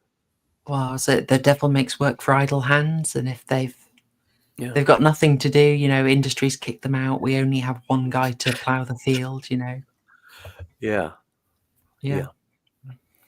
Handy metaphor, maybe, and justifying the need of the city to encroach. Yeah. I mean, I shouldn't bring us into a tangent on it because we'll go over long. But you're talking about the what's the phrase used for the parceling, the separating the fields? Oh, the enclosures. Yeah, the enclosures. Thank you. The Enclosure Act had sort of happened, I think, by the early 1600s, but there was a good deal of unrest even around this time, where people were just sort of still trying to eke out a living. And as I say, there was this period of kind of agricultural depression, which just coincided with this simultaneous sort of ruction in the country, and fear about a Catholic becoming the heir to James II becoming king, and turning the country back to the old religion, which obviously was a concern for the sort of landed gentry of the country. Yeah, it would have threatened their status quite considerably. That's what's the phrase? It's a cycling of the elites. But I was just thinking the enclosures are quite, in a way, they're paralleled or it's a cycle that happens over and over. I think of if you ever look into World War II and what the government did to our countryside, the way they basically took over and tyrannically ran the countryside.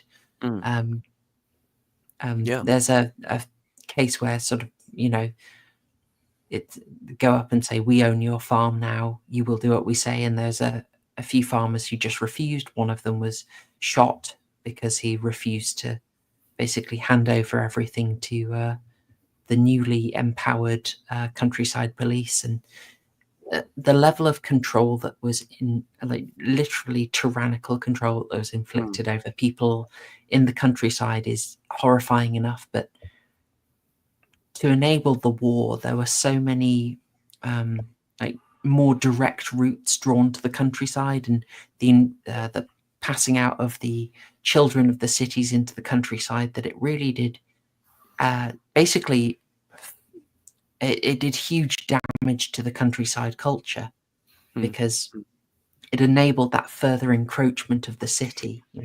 The city people had never seen country life, but the countryside hadn't really seen the city people. They didn't have that trade, and it's this huge culture shock to an area that had basically been practicing a fairly isolated culture of its own for centuries. You see that with Rosalind at the beginning, as she's brought to Mrs. Banham, to be judged whether she's marriageable. It's an interesting thing. She walks in and says, "Oh, it's a very grand house." Actually looking at it, you think, well, it's not like the proper aristocracy would have lived in a house like that. These are kind of, Mrs. Banham is sort of upper middle class, maybe at best, but fallen on a kind of sense of hard times. The sort of austere remains of a home that she's living in. It's a kind of deadened space, as I say. But it's also a kind of formal house in a way that maybe some of these folk don't have. It's like a little mini manor house, and there's sort of two parts to it, of course, in the film that the tension exists on. That you have the sort of the ground floor, which is the sort of commanding space, of the rational and the declarative and the exposed, where the men sit around the table with the glasses of sherry by the fire, and they indulge in conversations that are sort of transactional, discussing marriage and politics and manners, and it's the kind of arena that the ground floor has, is like the arena of the public self. How you talk about yourself, how you control yourself, young man, should you marry this woman? And then in the house itself, of course, like in most, horror films, you go up, and the attic, of course, she's not just on the first floor, she's just shoved in the attic. And this kind of always seems like, really too obviously kind of like a Freudian thing, that the attic is the sort of symbolic repository of the unconscious, of fear. Never be ashamed of that. We do that over and over again. We will always point out there's a reason things take place in the attic, and a reason things take place in the basement. Just as we have was it our lovely repressed Mrs. Banham keeping the standards, insisting you will not share a bed. We do not do that here. Of course you don't. She is also the without her husband, she has prominently a bird in a tight little cage. Symbolic of her situation. Exactly. This is not accidental. This is all Yeah. deliberate. So yes, we will do our attic reading. I actually had on a list Yeah, to well, you've ask got- you about the reading of the attic. You've got the husband's, the dead man's effects. You know, you've got his boots hanging from the ceiling in a kind of echo of a sort of hanged man, and his clothes, his frock coats hanging around. You know, there's even a sword. I think you can see there as well. It's as I say, it's this repository of all of these things that are no longer needed. But the actual place itself is that it's that kind of liminal area between the conscious world and the dangerous world. You know, it's literally as they get into bed, you know, the loose floorboards and you know, I don't want to pound this metaphor too much, but you know, the floorboards are literally erecting. You know, the wood is rising, and it's the sucking the man into the furry claw. You know, you can make of that what you want as an allegory, but you know, do you see what I'm saying? It's you know, that sort of, it's that combination of terror and maybe a dangerous sensual moment as well that's happening in those, you know, Mrs. Banham says, "What are you doing in that room?" You know, when she comes up, you know, and the woman's hysterical, you know, but that's what's happening. What do you do that gets your hands all hairy? I seem to recall something. The thing under the floorboard that's pinging up, you know, to drag you down. Very notably, you know, Robert's situation. Is his name Robert? I think it's Peter, isn't it? Is it Peter? Our I boy? never remember any darn names. Okay, And he Peter. cuts- yeah. I mean, notably, this is one of those situations which, in contrast to the rest of the film, and possibly this is a bit of a hangover from this being originally a completely separate segment of an anthology that's been sort of reincorporated into one narrative. You know, very tellingly, this is something that I think is meant to be entirely psychological. It's slightly awkward because we have all the evidence that actually, yes, his fiance genuinely does grow the devil's claws and does inflict the damage. We know that, but the implication here is for Peter is that actually, no, this is all in his head. Yes. Or at least it's his own demonic hand in some way. I mean, it's almost like a Doctor Strangelove hand, isn't it? That he can't resist. But you notice, and therefore, the fact that it happens in the attic, it fits. It fits classical analysis, just like Hunger, just like Hellraiser. Yeah, you know. And of course, it's the right hand that he cuts off with the left hand, the sinister hand. Yes. Yeah, it's the was it if thy right hand offend thee? It's specifically the right hand named. Yes. No, it's not accidental. It's all fine. My question about this is, did Sam Raimi see this movie and do it with Ash? Oh, I would not be surprised. You could see the inspiration there. Yeah. Oh, fantastic. Well, folks, was there anything else about Blood on Satan's Claw that you wanted to pick up on? I think we might be drawing things to a close. I think there's just that interesting aspect of it as allegorical about a tension point and a change, a ruction in history that's happening underneath maybe the obvious story that we're witnessing. But there's something about the way this is written that is talking about this profound sense of disruption in these people's lives. I mean, you know, like I said, you get the sense that the place, the village, it's almost kind of sexless and infertile, and you know, there's a sort of sense of moraine hanging over it. You know, this kind of rural distemper, and almost the priest is almost kind of blamed for it, really, in a way. So you feel that the awareness that religion is being stifled, the old certainties, as I say, the kind of the compassions of living in a sort of a tight-knit local group, and it's being overrun by this sort of strutting crow from the city who comes in and creates this new order of laws and decisive violence, and replaces, in a sense, the old demons, you know?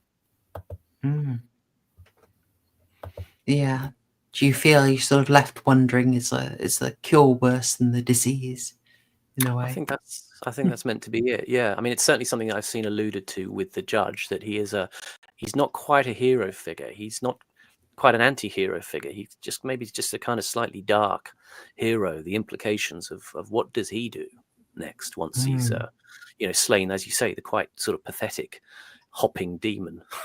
You've drawn the parallels between them. The crows and him, both going around in their cloaks, and that he deliberately lets the situation intensify.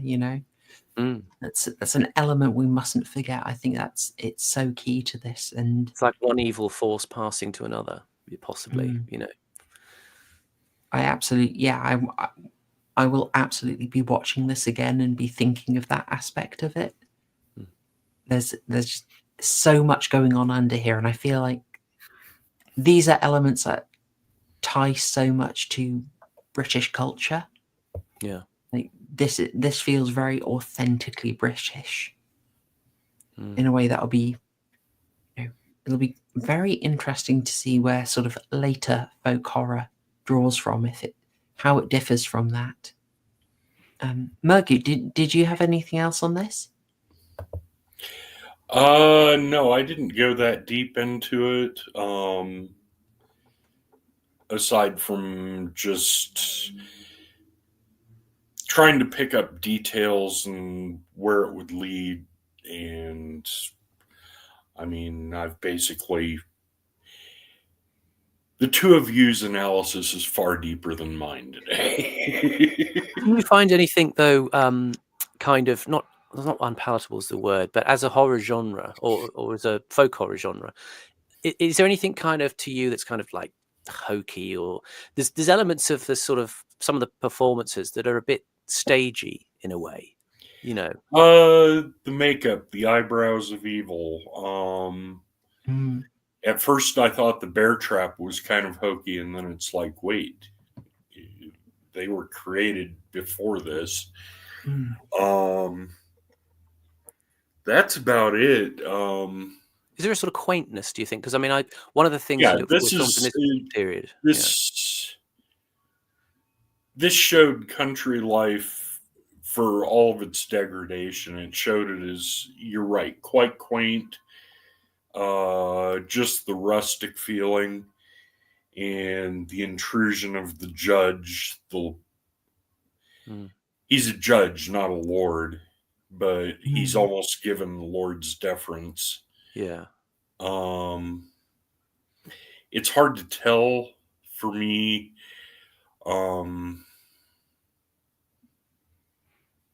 There's always a bit with films like in this period, isn't there, where you're thinking, oh, that's a kind of 1970s hairstyle, or do you know what I mean? Because Angel, some of the wigs were a bit distracting. Yeah, and you can tell the casting of Angel, especially.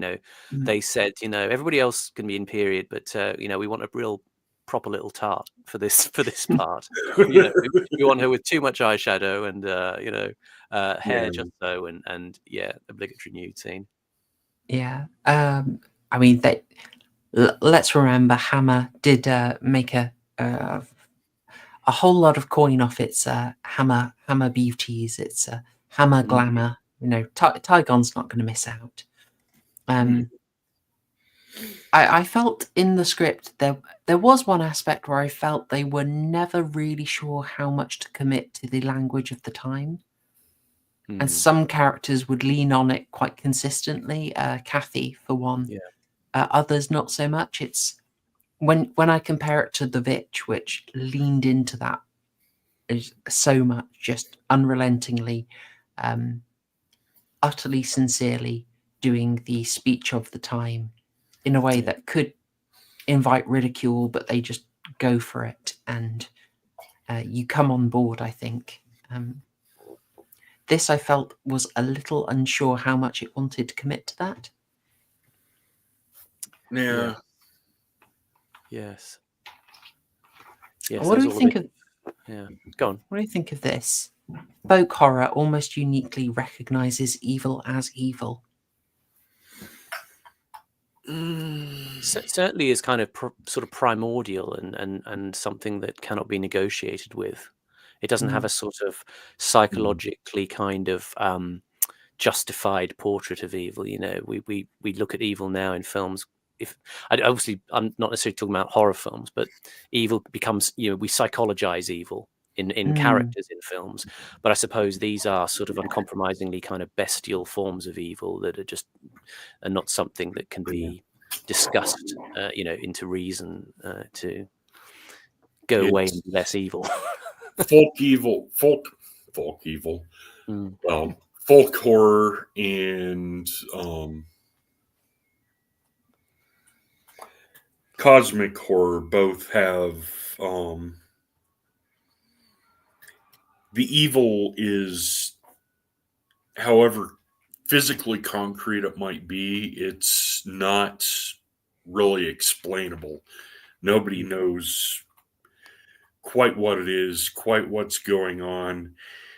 And occasionally you'll get a protagonist that figures out at least how to vanquish it temporarily.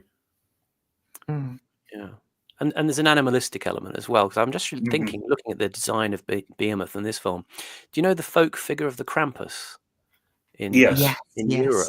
Something that reminds me of that. Claus's partner who punishes the evil children. The bestial kind of form, you know. Yeah, crunched over, usually often spines out the back. Yes. The giant humanoid goat with spines. Typically. Yeah. And it sort of ties into that focus. I mean, I think in the 19th, especially the late 60s, early 1970s, there was a kind of a popular cultural focus on Satanism, if you like, you know, ritual occult. People like, you know, Anton LaVey in the US, and the kind of, I think, was it Dennis Wheatley who used to write about Satanism in the UK? That kind of, you know, it was almost faddish in a way, but it probably, you know, it can tap into certain things that warrant a deeper look. Yeah, with satanic craze. Satanic craze of the 60s and 70s. Also the neo-paganism like Gardnerian, Wiccan, and some of the others.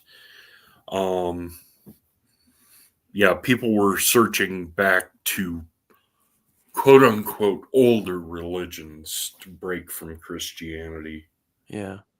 Yeah. It's almost like a hippie way to get organic, you know, like buying organic produce. You know, you're getting sort of organic Satanism here. It's rooted in the countryside, in the soil, you know. We've never really we've not done a dedicated sort of Satanism and devil arc on this channel.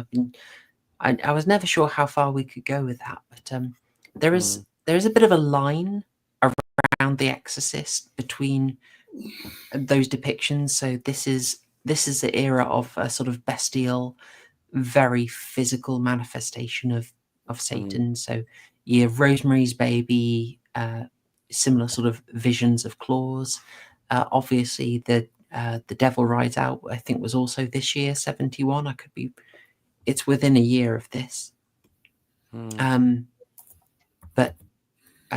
that's got your classic sort of Baphomet style goat demon creature there, and that's a Dennis Wheatley influence. But after The Exorcist, you go to much more abstract. You've got The Omen would be the next touch point, I think, of where it's just avoided depicting at any point throughout the series.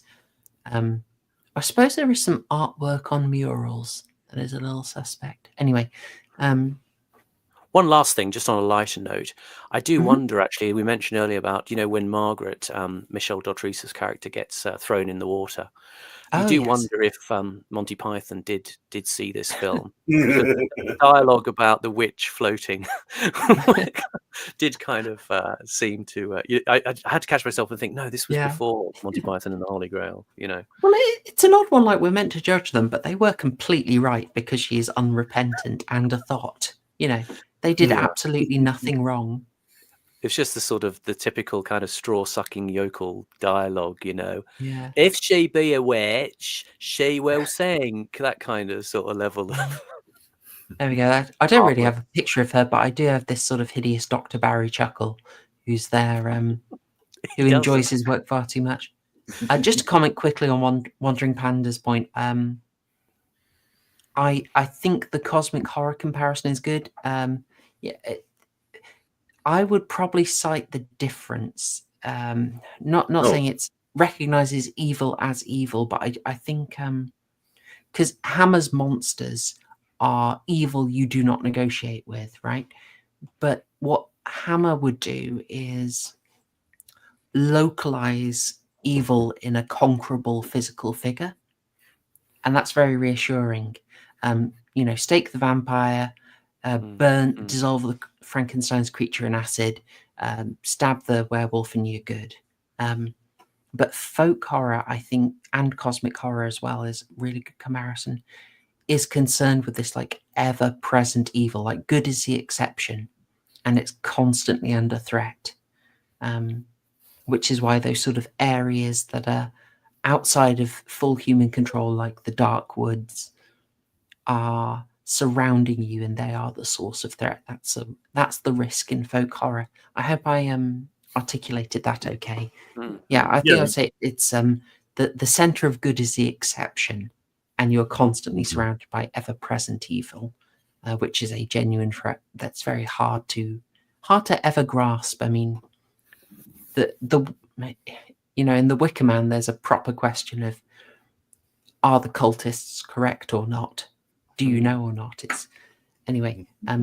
So just another little thing in this screenshot you've got. Actually, I'm just reminded of the dialogue in that scene. They've just taken the skin off, the devil's skin off Margaret, and of course, our hero in the background on the right there is saying to the doctor, "You have to burn the skin." And the doctor's like, yes, don't worry. I'm just putting it in this jar. Again, it reminds me of Alien, of the thing of, you're going to kill it, aren't you? Oh, yeah, of course. We're not going to take it back to the laboratory and, turn it into Dr. a bio. Yutani, please. It's that same position of the medical man as kind of abstracted and sort of not really seeing the moral danger in any sense, Yeah, not to overread when we're rounding up, but that this is the doctor who was shown. The way he shot was like basically he was having a right go on her instead of doing a medical procedure, right?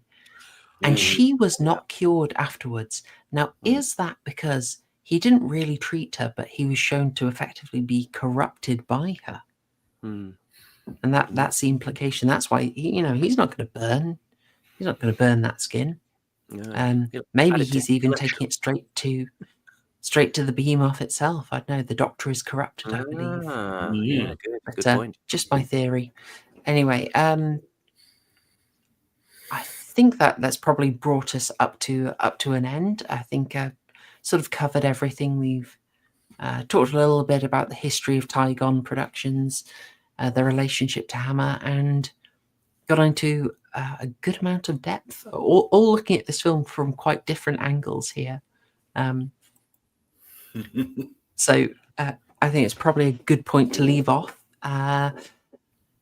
We're going to have, as I say, because we're sticking with folk horror and we're sticking with the early days, you're going to see quite a bit of overlap in some ways with next week's film, but also a heck of a lot of difference. The Witches from 1966 was, I believe, contemporary, so it is depicting a 1960s Britain. It's going to come at things from an angle I think you won't expect. It will be an unusual film for you. I think you'll be surprised it was made by Hammer. But outside of the sort of time differences and plot differences, I think you're going to see a lot of overlap with The Blood on Satan's Claw. It's a far more PG effort than that. But even though it's PG, The Witches is going to go into some really disturbing territory with really dark implications. If you guys liked the Suspiria remake from 2018, I think you'll really go for it. Some elements might strike you as hokey, but I think it's a massive winner. Murgoot tells me that you can actually find The Witches on BitChute, Remember, that's The Witches, 1966. If you have to look elsewhere, you might find the title The Devil's Own, but 1966 should help you. You can also get it on BFI Player, but you might just have to look around for this one. It's really worth it. It's my favorite Hammer horror. So on The hopefully you Witches enjoy it. on BitChute, you have to look it up as The Witches 1966. The Devil's Own 1966 will not bring up anything, but The Witches 1966 will bring up. You have to look for a little bit, and I know it will play in the US. I don't know if it'll play in Britain. Yeah. So, folks, good luck finding it. It was an absolute pain. I mean, you may even have to buy a DVD, but as I said, favorite Hammer horror, totally worth it for you. With that, thank you so much to my panel, Simon and Murgoot. Thank you for having me on. And I'll just also mention, in case anybody's interested in that film done by the same writer, Robert Wynne Simmons, The Judgment of Albion, that looks quite interesting, about William Blake. That's also on the BFI Player. Costs £1, and I'm basically too mean to pay that, but it is out there, and it does look quite interesting. And I've also found The Witches actually on another site, which I will. Anybody who wants to know can DM me. There we go. There we go. All right. No, absolute pleasure as always, Simon. Like you, I like the research and the digging, and you always come at things from an angle I don't expect, which is. Thank you very much. Fantastic. And Murgoot, I was glad to introduce this one to you. We should probably actually do our sort of closing thoughts on the film and scores, as is traditional. I almost completely forgot to do that. Murgoot, would you be up for leading us off, and then we'll round off for a sort of crude numerical gesture of appreciation, as we tend to do. Yeah. Let's go. The photography and the score were excellent.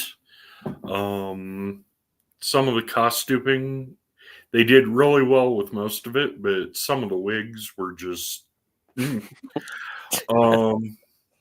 The effects, the claws, and the hair patches were actually pretty good. I was surprised with that. It was hard to watch at times, especially the struggle scene. Very seductive in parts, and then you realize exactly what you're watching, and it's like, ooh. And then overall, I give it a fairly high score of 8.5 burgers, some pickles, very little ketchup.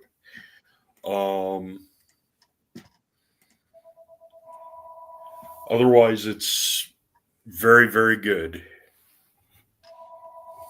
Excellent. 8.5. I can. Yeah. I'll take that. I'll take that. I know what your usual range is, so yeah, that's a strong one. All right, I'll quickly give my own thoughts. I really like this. It was a first watch for me. I know I'm going to go back because there's a lot of depth to it, a lot of things particular to English history, and also, I'll be honest, I just like I just like seeing stuff from this period. To be honest, I watched all of Outlander season 1 just for the costumes and shots of the kitchen, so I'm quite easily pleased in that respect. But there's a lot going on under the surface on this that elevates it. But particularly in its favour is that whilst it's not afraid to have some adult lewd elements, for instance, a completely unnecessary hypnotic naked dancer in the finale. I was going to do a censored screenshot of her, and then I have too many screenshots, but she was so gratuitous. Yeah. My goodness. Yeah. Anyway, aside from that, they kept the gratuitous to sensible places, and I appreciated that. So I don't think the whole label of sadistic that gets thrown at this film is accurate, and that raises it in my appreciation. It's a strong one for me. This is a 10. This is a 10 out of 10 burgers out of 12 for our peculiar scale. Definitely pickles, not too much ketchup, and an inevitable bit of cheese when wigs are involved. But there we go. That would be me. 10 burgers. How about yourself, Simon? I'm going to have to one up you and go to 11. And it's going to be a solid double cheeseburger with pickles, with extra relish, and that special burger sauce as well. I just think it's the influence of the film, really. I can accept Murgoot's points about there can be some ropey bits of, costume and artifact in some of the films of this period. But I think the fact that it, drives a stake firmly into the ground for the folk horror genre is to its great credit. And I think, like many of the films I come and stream with you on this channel, there are hidden riches to be extracted from it if you look into it as not just a random piece of schlock. There are sort of quality insights to be had from looking into this film, and you could certainly, if you do your researches into just the writer alone, I think you'll find a lot of interesting background about what is going on there. But there's actually surprisingly little out there to find. Maybe one or two essays of interest. But I would recommend the listen to the commentary the League of Gentlemen do. I mean, it's kind of reasonably good fun, and do indulge the luscious soundtrack, which I've had on heavy rotation since hearing it. As I said, I think it's just like an eldritch inflected Vaughan Williams. It's got the sort of passion that he had in the sort of Vision of the Countryside, with a just a spooky woozy feel that I loved. 11, well earned, very well earned. Yeah, I don't think we said enough about how good the soundtrack was, but it's often a highlight of this period, I think. Great quality. soundtrack. All right. Well, thank you very much, panel and chat. Thank you very much. Your homework for next week, it is The Witches. I'll get that comment up again. I should have put it away. Apparently, you can find it on YouTube. So there you go. The comment that is up now should help you find it on YouTube. Hopefully that is not a cut down version, but I wouldn't imagine it would be. But do your best, find it. The Witches 1966, and we will be back next week continuing our folk horror month. All right, I will leave it there. Thank you very much, panel. Thank you. Thank you, and sleep well. Absolute pleasure. And folks, I hope tomorrow's a good Friday for you and a lovely weekend ahead. Thanks, y'all. Cheers.